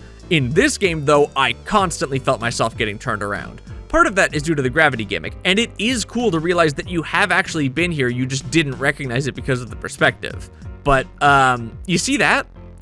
That's a door. There are a lot of times where the game doesn't make stuff like that clear enough, and it can really make it difficult to remember the layout of the world. There's a lot of rough edges like that, but this game has so much personality that I can't help but love it anyway. For a first project, this game is insanely good, and I'll be there day one if they make anything else. A tier. Exactly 1 week after I played Metro Gravity, my beloved Kill Blue came to a close. The premise was that Juzo Ogami, a middle-aged hitman, gets a second chance at life when he gets turned into a middle schooler by a science bee sting. When last we left our heroes, the female lead, Norin, was developing feelings for Juzo without knowing that he was actually a middle-aged man. My thoughts were, I hope and pray that the series resolves this without getting any weirder, because oh my god, I would hate for something this good to be ruined like that. Did they manage to pull that off? Yes, kinda? So, spoilers, major spoilers, end of the manga spoilers, and this series does have an anime, so you might not want to be spoiled. It turns out that Norin was actually also an adult who had been turned into a middle schooler, but her memory of being an adult was wiped in the process because she was a scientist who knew all the secret research of the pharmaceutical company, and the man who we thought was her father had actually done a hostile takeover of the company to get those secrets that only she knew, and he was looking for a way to re-age her the whole time so that he could get the secret formulas out of her. Does this solve the problem? Kinda, but not really. She's still mentally a middle schooler, so this doesn't actually really do anything besides convolute the narrative. The actual way they deal with this is just by having Juzo reject her straight out. He doesn't feel that way about her, and he can't see her as anything other than a daughter figure, and that's how you avoid that whole catastrophe. Well played, Juzo. I respect it. In terms of the stuff that happened last year that wasn't that, it was a bit middling. Still fun, I love the cast, but in order to move the story forward, they pivoted away from the episodic nature of the series that was its strongest point, and and I think it suffered for it overall. I wouldn't say the series became bad per se, but it definitely lost a lot of the variety that was its strong suit, and I was a lot less excited for it by the end. B+. I'd still love to see what this author makes next, though. Kill Blue was replaced by Jujutsu Kaisen Modulo, a sequel to JJK set years in the future dealing with aliens. I've heard good things about this series, but I'm anime only for JJK, so I didn't read it.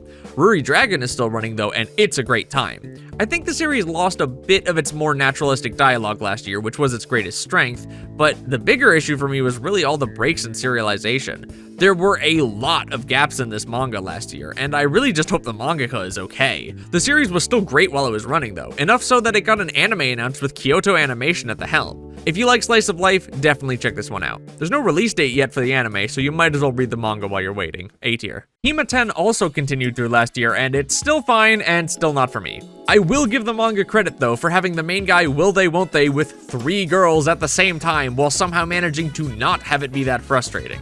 Also, thankfully for me, the fan service was significantly toned down last year when compared to 2024.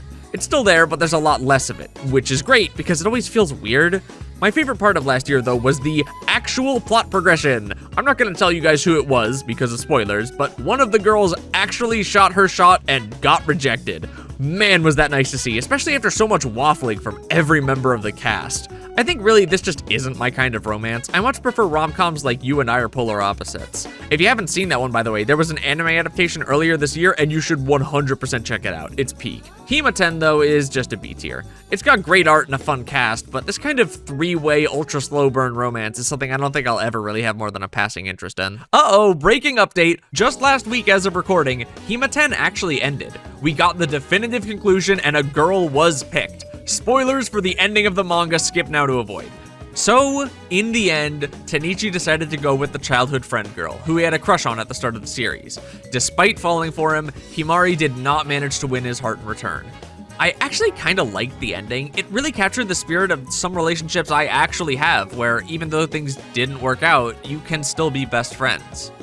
That said, oh my god, the girl whose name is in the title of the manga fucking lost. This is a generational L. How did you manage to fumble this? The following week, a new off-jump weekly manga started, Kurumizawa's Folly. The year is 1971, and Yoshihiko Kurumizawa is struggling. He hasn't managed to get a single manga published since his smash hit Cyber Joe, which ended 6 years ago. Then he comes across Kensaku Hata, a young man who is inspired to create manga by Cyber Joe. Make no mistake though, this is not a heartwarming tale of one artist inspiring another. Kensaku grew up in the countryside, so he can't read or write. He only knew what was happening in Cyber Joe because of the pictures. And so Kurumizawa decides to offer him a place to stay, a place to create manga, so he can steal everything he's made and pass it off as his own work. There's only a handful of chapters out right now, but this is a tightly paced, fantastic drama about the folly of Kurumizawa. In fact, it's so tightly paced that I can't imagine it can go on for much longer. The places we've gone already, the shit we've seen. I can't give it higher than a B+ for now, given how volatile the current position of the story is, but it's a wild ride so far. I recommend it. After that, I took a little break to go home for Labor Day. It wasn't a super long break, just 3 days, but I figured I could squeeze in another game on the Switch Online collection. I decided on Golden Sun, an old RPG for the Game Boy Advance that I've seen on a lot of people's favorite games lists. I love the intro to this game. It does such a good job of setting a tone that's darker than you'd expect while not being overwhelming. It's got a pretty interesting combat system too. At first you feel really overpowered because you can spam zero-cost nukes at the enemy every other turn, but those abilities don't scale with your stats. Instead, they scale with how many of these Jinni you find. And the more powerful you want that AoE to be, the more turns you have to spend using Jinni to prep for it. It's not the most complicated system once you learn it, but it does feel really rewarding to get down. Unfortunately, I couldn't bring myself to finish it, and a lot of that has to do with the dialogue and pacing. The pacing grinds to a halt once you leave the starting village, with no clear hook or direction for advancing the main plot. It feels really aimless, like you're just wandering around following random side stories until you happen to find the thing that advances the main story. And to be fair, that's not inherently a bad thing.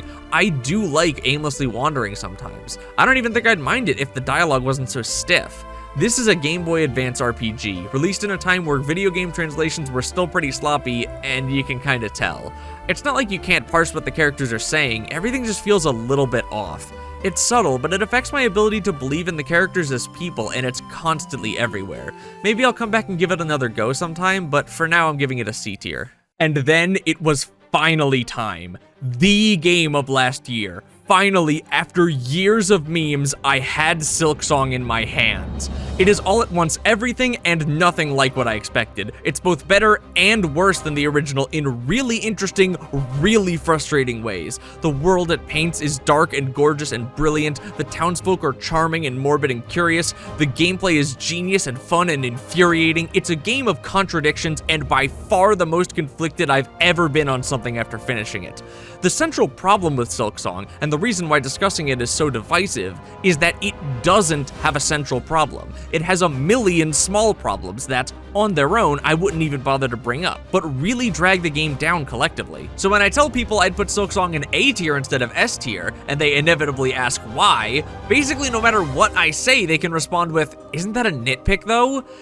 Yes, but this game feels like it's constructed almost entirely of nits. I'm talking about things like the Bellway and Greymore not having a bench in it, making the run back to the Morwing fight like 10 seconds and a short cutscene longer for no reason. Or all of the animations for things like spawning benches or Bellways being way too long. Or having to refight an arena of enemies every time you want to rematch a boss, even though the enemies are weak enough to pose no threat to you and so do literally nothing but waste your time. Or like the vast majority of early exploration giving you nothing but shards, a currency you probably maxed out in the first hour. Or like them putting a bonus path in one of the rooms so you spend a full minute trying to figure out how the hell to excavate these god-awful ceiling spikes just for the reward to be a single enemy. Like, this is a good prank, thank you Team Cherry, I like some good-natured trolling of the player, but the problem with Silksong is that it never lets up.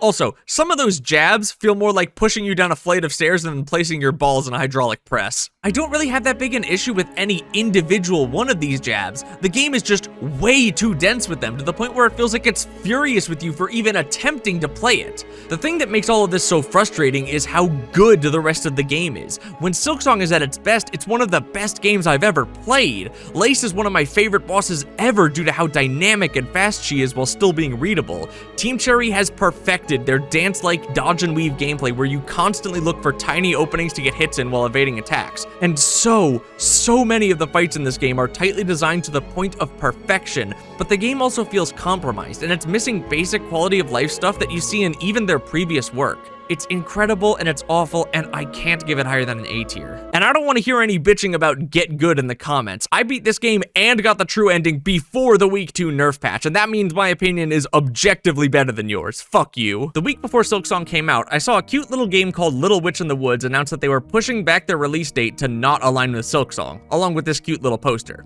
And I thought to myself, this game looks adorable. I have to try it when it's out. And so I did. This is a game about a little witch. In the woods, even. She was supposed to go to witch school, but she got stranded and just decided to learn how to be one as she goes. It's a cozy game about gathering ingredients to make potions and such to help out a local town that's suffering from a massive vine problem, and that's about as far as I made it. I don't think there was anything wrong with the gameplay loop, but I couldn't play it for long enough to really verify that. The problem with this game is that it's built entirely on having cute and charming dialogue, but that dialogue was not well translated. And I mean the game was like actually difficult to play because some of the tutorials were poorly translated to the point where they were almost impossible to parse. Now, some of you may be looking at the footage on screen and wondering what the hell I'm talking about, and that's the thing. There was actually a translation patch between me playing this last year and recording it now, which hopefully fixed all of those issues. I do have to rate it by how it was when I played it though, and I'd give it a C tier. Who knows though, it might be much better now. Around this time I was recommending Chicory to somebody and I thought, man, I should just replay that game. Chicory, A Colorful Tale is a very special game to me. The basic idea is that the whole world is in black and white, but there's a magic paintbrush that can color the world in. Your main character, who I'm going to call Pizza, stumbles their way into being the current wielder with no training or art skills, only to find it's quite a bit more dangerous than they thought it would be. The game explores not just the idea of creativity, but the mentality of people who create in really poignant ways through its main duo. You have Chicory, who was trained so strictly by her mentor that all of her self-confidence was completely destroyed, and after years of stress of being the wielder, she's completely burned out. And Pizza, whose complete lack of experience or skill makes them feel a hopeless sense of inadequacy.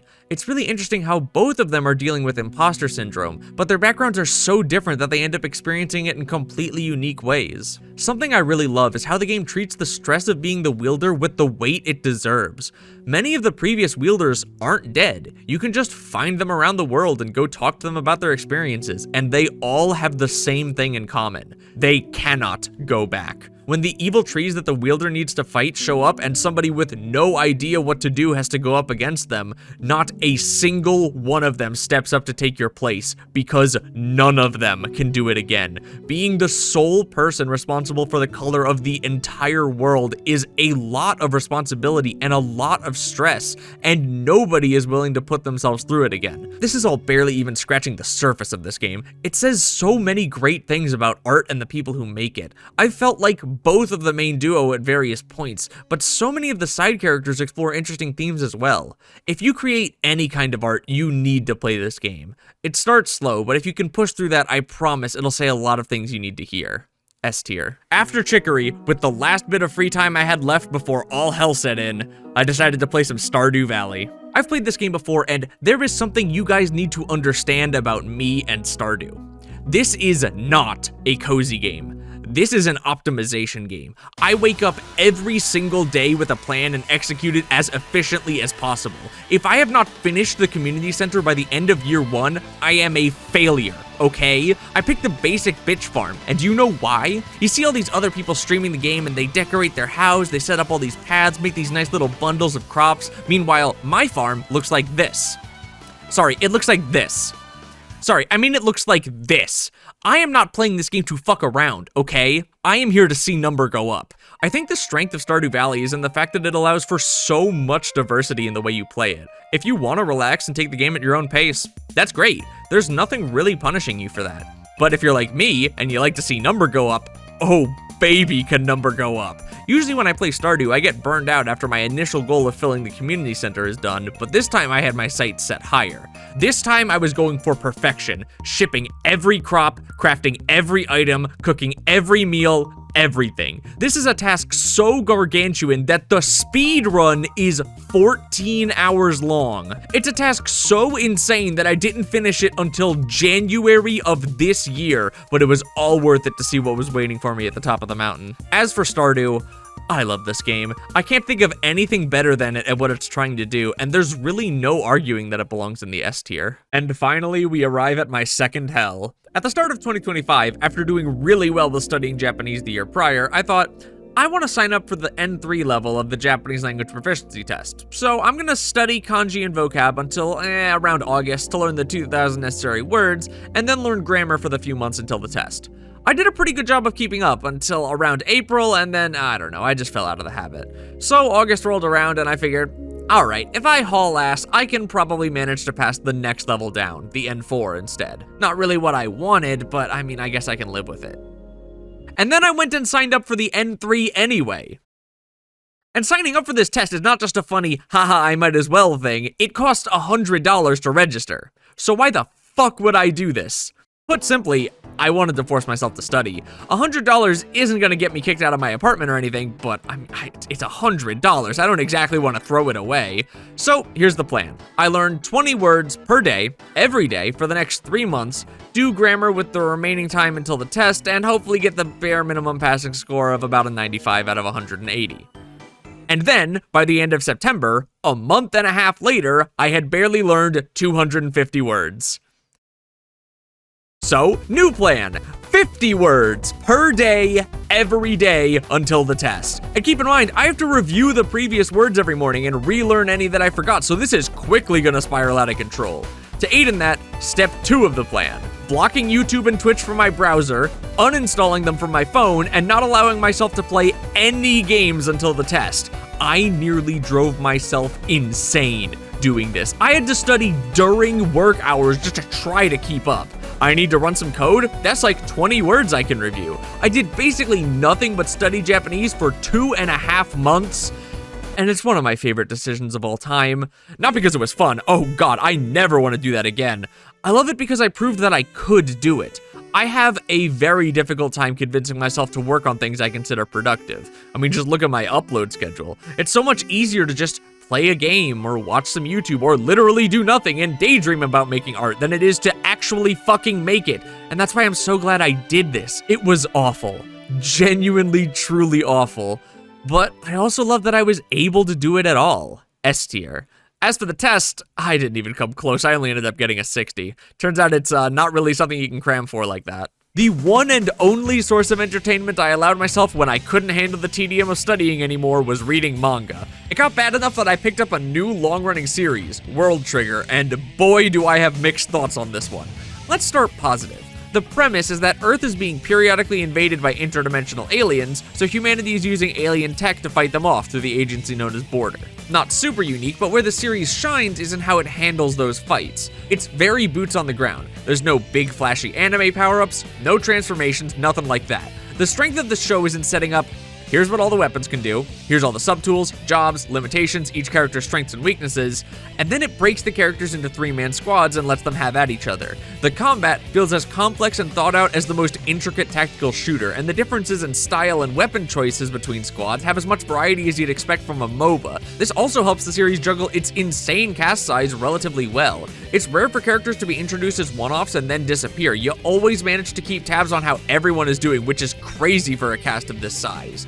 The catch is that, oh my god, nothing happens in this manga. The main characters decided in like chapter 20 or 30 that they wanted to train and get high enough rank to go on the next away mission into enemy territory. We are on chapter 263 and we are still in the selection process for that away mission. This series is an ultra slow burn, like the slowest imaginable, and that doesn't have to be a bad thing, but especially since it's running monthly now, I really wish they'd get a move on sometimes. There is one final thing that I do love about this series though, and that's chapters 245 through 247. If you've read this series, you know exactly what I'm talking about. These 3 chapters are some of the best life advice I've ever read in anything. It effortlessly condenses not just that you should improve yourself, but how to go about doing it in the most direct and easy to understand way I've ever seen. Even if you've got no plans to read the rest of the series, you should read these 3 chapters. They might not make sense the first time without the context, but if you read them back once or twice, they're insane and genuinely pull the series up a full rank to B+. The other thing I let myself do for fun was watch one episode of anime while I ate dinner. That anime was To Your Eternity, and it has to be the most wildly inconsistent series I've ever seen in terms of quality. There are incredible highs in this show, but also times where the pacing does a triple backward somersault off of Mount Thor. The premise is that some jackass god creates an orb that can take on the forms of objects it comes into contact with, and then just drops it into some random field on Earth. It starts out just taking the forms of various rocks and things until eventually a wolf dies on it and it really comes to life. Then you follow this functionally immortal orb as they acquire people and learn what being human really is. This premise allows the show to play with time in a way that's more interesting than even something like Frieren, and it does do a great job of capitalizing on that. The problem is that sometimes it slows down way too much, and unlike Frieren, it doesn't make the slower parts as interesting as it needs to. I'd love to give this an A for how interesting it can be, but with how inconsistent the show is, I have to give it a B+. A few weeks into October, Astro Baby came to a close. Last year I said that the series had potential, but I don't think it ever really reached it. The characters didn't necessarily feel flat, but they weren't really that interesting either, and I never really got a sense for what kind of series it wanted to be. I do like the ending though, where the queen of the invading aliens sends out a signal that compels all of the humans in a wide area to have sex, so they can, quote, increase your population by the number of people we killed. It's just such an insane misunderstanding of everything about humanity that says a lot about the mindset of the aliens. Still though, I think I can only give this one a B at best. At this point, I was almost a full month into no YouTube or Twitch or fun and only studying Japanese, and I got so bored that I actually decided to read Boruto. That's where I'm at this point. I watched almost 100 episodes of the anime while I was airing, and it was fine when it was good, but there's so much extra stuff added that doesn't matter or add anything and just slows the pace to a crawl. The funny thing about reading the Boruto manga is that you read a chapter and a thing happens. And then you read another chapter, and another thing happens. It's like an actually well-paced story or something. And man, when Boruto gets around to the ideas it has is great. Finding an actually reasonable way to remove Naruto as a win button was good to see, and forces Boruto to actually step up in a way he hadn't before. And they managed to introduce a Sasuke-type character whose motivations arguably make more sense. It shocked me how much I kinda actually liked it. Still not my favorite thing ever, but I'd give it a B+ at least. Now, after I caught up on Boruto, I was looking for something else to read in the tiny, insignificant amount of spare time I had, and I decided to look at Bug Ego. I had seen the series running monthly for a little over a year at this point, but I don't know, this thumbnail never really grabbed me. It's kind of drab and washed out, and the main characters look kind of boring, ugh. Then I opened the first chapter and saw that it's written by One. Like One Punch Man 1. He teamed up with a pro mangaka with gorgeous art, and he uses it to tell a much darker story than usual. It still has that typical One humor, but the central tone is much more dour overall, and that's really interesting to see. The central idea is that there are these life hacks that have been documented in a notebook found by one of the main duo. And when I say life hacks, I mean things that, like, actually break reality, like trapping your soul in a jar while a replica replaces you, but it doesn't know that it's a replica, so you just have to suffer through being in a jar for all of time now. All of the hacks this series shows off are bizarre, and many of them are pretty dark, and it gives the series a fascinating tone. I can't really say much given how little has happened, but I'll give it a B+ for now. And now it's time for the final round of New Shonen Jump manga for the year, providing me some small amount of relief from studying for 16 hours a day. Replacing Nice Prison was Someone Hurts. But hurts like you get it, because you get it, it's about radio, you get it. The series is about a pair of high schoolers who stay up late every Monday listening to their favorite comedy radio show and trying to get their one-liners read on air. When it first started, I thought it was kinda cute, but it also has no central hook, and the dialogue isn't nearly as interesting as a series like Ruri Dragon, so I figured it'd get axed pretty quick. Shockingly though, no, this little slice of life series has stuck around, and honestly, I've come to think the magazine is better off for it. The cute dynamic of the main duo, the simplistic but appealing art, the laid-back vibe. This isn't a series where you're gonna read one chapter and fall in love, it's one that slowly worms its way into your heart. And I can tell that there's plenty of people who agree with me too, because in the comments of every chapter, there's people coming up with their own one-liners for whatever the given prompt was. And if there wasn't one, someone will just make one up. This series is definitely one I could see having a cult following, and while I wouldn't say I love it, I definitely miss it if it was gone. B+. The next series to end was Kaidagami, which was cut tragically short. It had a ton of potential. Replacing it was Gonron Egg, a series that made me furious. At the start, it seems fine. Humanity has been subjugated by giant monsters called Dracarchs who have enslaved and regularly eat them. The main character, Gonron, finds an egg that claims to be the son of the previous Dracarch king, before he was overthrown by the one who started this invasion. In exchange for Gonron protecting him until he can hatch, the egg gives him the power to fight the Dracarchs. So the pair team up to go free humanity and search for Gonron's sister, who was taken away years ago. It's a pretty standard premise executed fine, if a bit below average. I like how unique and kinda old school the art felt, but Gonron's battle form feels really over-designed. It's hard to get a feel for what's supposed to be cool about it, as though they just crammed everything they thought was cool into one design. That's not what made me mad though, and neither is most of the series. It's okay, but it feels like there's no depth. No emotional depth, no interesting lore, nothing there to make it more than just another shonen battle series. No, what made me angry is the last chapter. In the final pages of the very last chapter, we get a cut to the Dracarch King. The new Dracarch King, getting a report on the human resistance toppling one of his generals.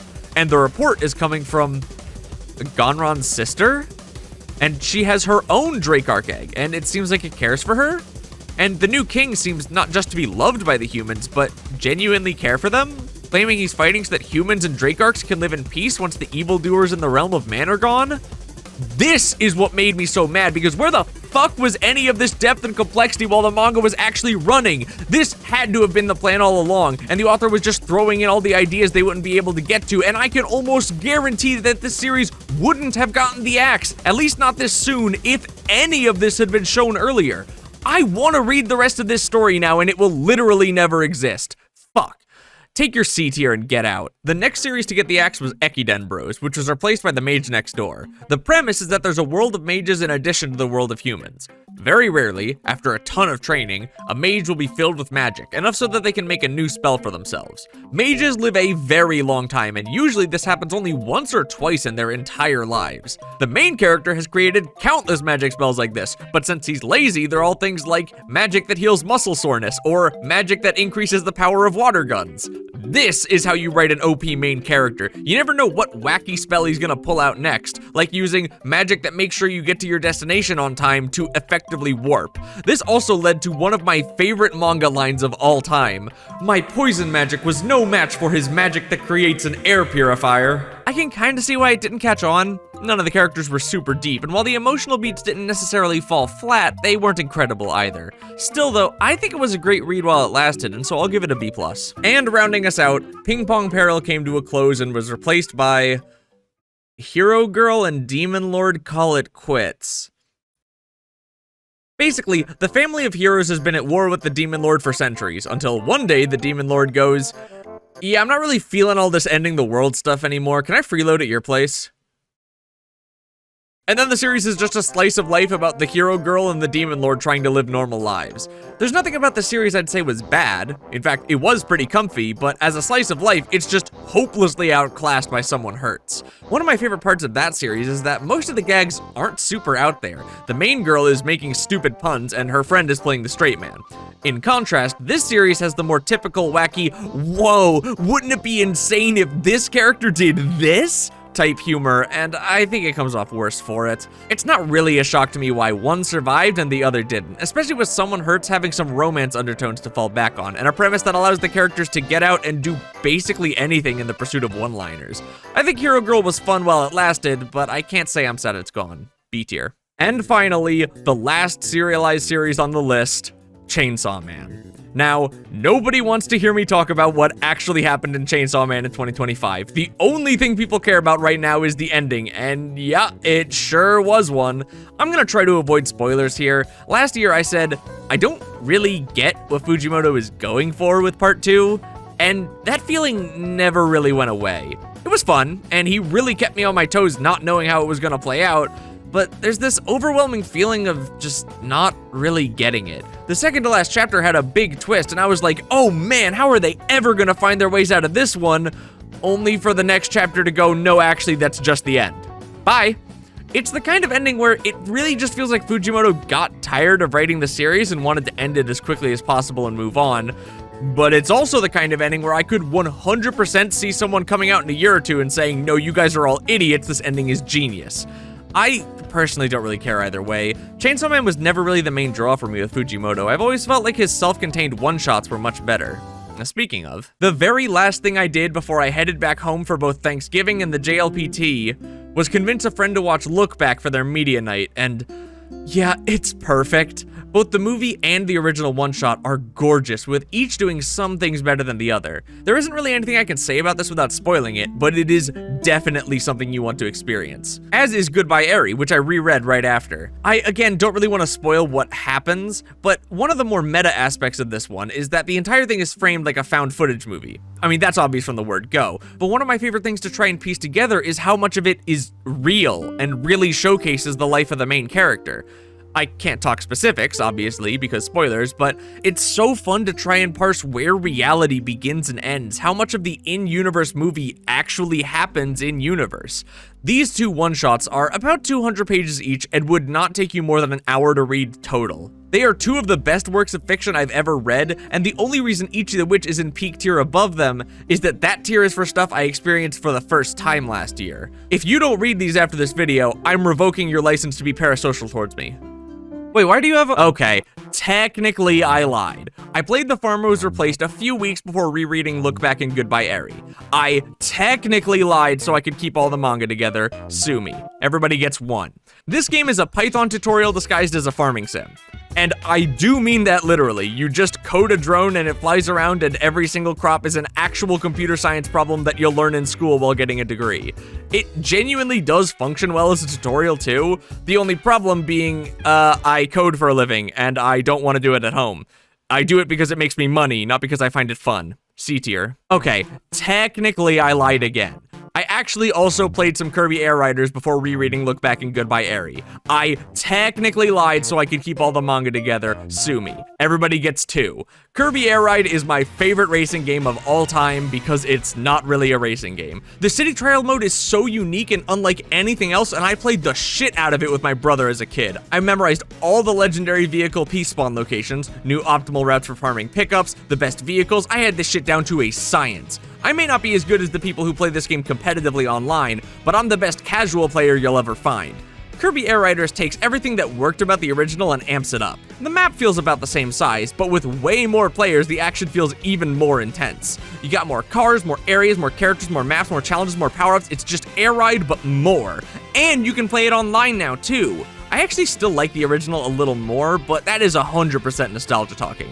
Air Riders looks better, sounds better, has a real story mode. It's an incredible way to finally bring the genius of City Trial into the modern era. A tier. Okay, technically I know actually this one did happen after I took the test. The carrot on the end of the stick, the thing that kept me focused through the hell that was 16 hours of studying Japanese every day, was the knowledge that at the end of it all was the game I'd been waiting for over a decade. Sequel to one of the greatest trilogies in gaming, Metroid Prime 4. And there's no way they could screw this up, right? Yeah. Metroid Prime 4 is, shockingly, not a bad game. It does a lot of things insanely well. The shooting feels great once you finagle the settings to get sticks and gyro working together. It's gorgeous from start to finish, and even as early as the first boss, it's doing more with its mechanics than 90% of modern shooters. Everyone and their mom has complained about the companion characters, so I'm not gonna beat a dead horse here, but they're not actually my biggest issue with the game. The real issue is that it has no confidence in its own design. It has no faith in its own ability to make roadblocks memorable enough. The most direct example of this is the desert area. Yes, it's a complete wasteland that is way too big and serves basically no purpose, but it does have these green energy crystals that you can break with your bike. You're required to collect quite a few, but they give you the bike pretty early, so it feels like they want you to take breaks between major areas to farm some as a change of pace. If you ever decide to actually do that, though, the game will freak out because it thinks you don't know where to go, and then Mackenzie will call you and give you a waypoint for the next power-up. The game constantly undercuts itself like this, and it really doesn't need to. I only felt myself getting lost a single time during my playthrough, yet the entire thing was undercut by the game constantly telling me where to go and when. Let's go to Ice Belt first. I'm going to Flare Pool first, actually. Metroid Prime 4 has plenty of great ideas and memorable moments. I would even go so far as to call it a fine game. The problem is that it's a terrible Metroid game. B tier. And now we can finally answer, do I regret buying a Switch 2? Well, if I had only bought it for Bonanza and Prime 4, I think I probably would. But I bought the console because I knew my 2 favorite series, Fire Emblem and Xenoblade, were going to be exclusives, and there was no way in hell I was missing out. And now, with Xenoblade Genesis coming in 2027 and Fortune's Weave right around the corner, I can say I'm pretty happy with my purchase. Assuming both of those games don't wind up being awful, in which case I'm throwing this thing directly into the nearest trash compactor. And finally, it was time to head home for both Christmas and the end of the year. I definitely earned some time to myself, so I decided to replay some games instead of playing new ones.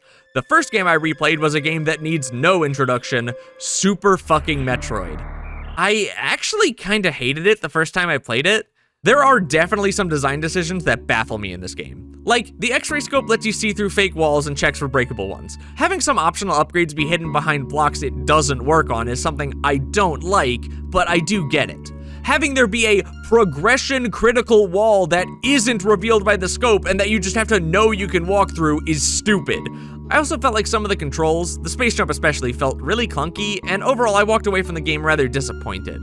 Playing it again in 2025, holy shit, what was I on? None of the issues I mentioned went away, but all of them felt so minor this time. There's a reason this is still considered by many to be the best game in its genre, but for someone like me, a statement like that necessitates comparison to what I consider the best, Hollow Knight. Yeah, I know. And somehow, although maybe I shouldn't be surprised, Super Metroid walks away from the comparison with its head held high. Does Super Metroid have better controls? Not really. The space jump especially feels really finicky in a way I don't like. Does it have better power-ups? Debatably, though I'd put them about even. Does it have better atmosphere? Well, its tone is certainly more varied. You got... And... so I can definitely see why some people like it more, but I personally prefer the more consistently somber tone of Hollow Knight. The real thing Super Metroid has over Hollow Knight is its pacing. This game has like the same number of power-ups in it, but it's 4 hours instead of 40 hours. You are constantly getting new stuff that radically changes how you interact with everything around you, and it makes the game impossible to put down. I was planning to slowly pick away at this game over the 2 weeks I was home, but I ended up breezing through the entire thing in 2 sittings. The game is fun as hell, but between the clunk and the jank, I think I'm still gonna give it an A tier personally. Because I finished up Super Metroid so fast, I still had almost the entire 2-week vacation left in front of me, and so I figured that since last year I replayed Xenoblade 2 while my sister watched, this year I should replay Xenoblade 1 while my sister watched, and yeah, it's still one of the best JRPGs in existence. It definitely has a learning curve. I was reminded of that watching a friend play it this year, but the characters have so many options for customization and can fill so many different roles that just about any party composition is capable of working. For example, the only dedicated healer you get is Sharla, but it's fully possible and frequently easier to run without her by using the minor healing of other characters. This is well before the series started ballooning the health of every enemy to the point of insanity, making every fight take at least 2 minutes, so it's perfectly doable to just kill enemies before they kill you. There's so much flexibility and customizability that it's easy to get overwhelmed, and while I do think there are a few too many systems for upgrading your characters, once you get the hang of it, it's unmatched. Who cares about the gameplay though? What matters in an RPG is the story and the characters. And I unfortunately cannot talk about any of the good stuff without spoilers.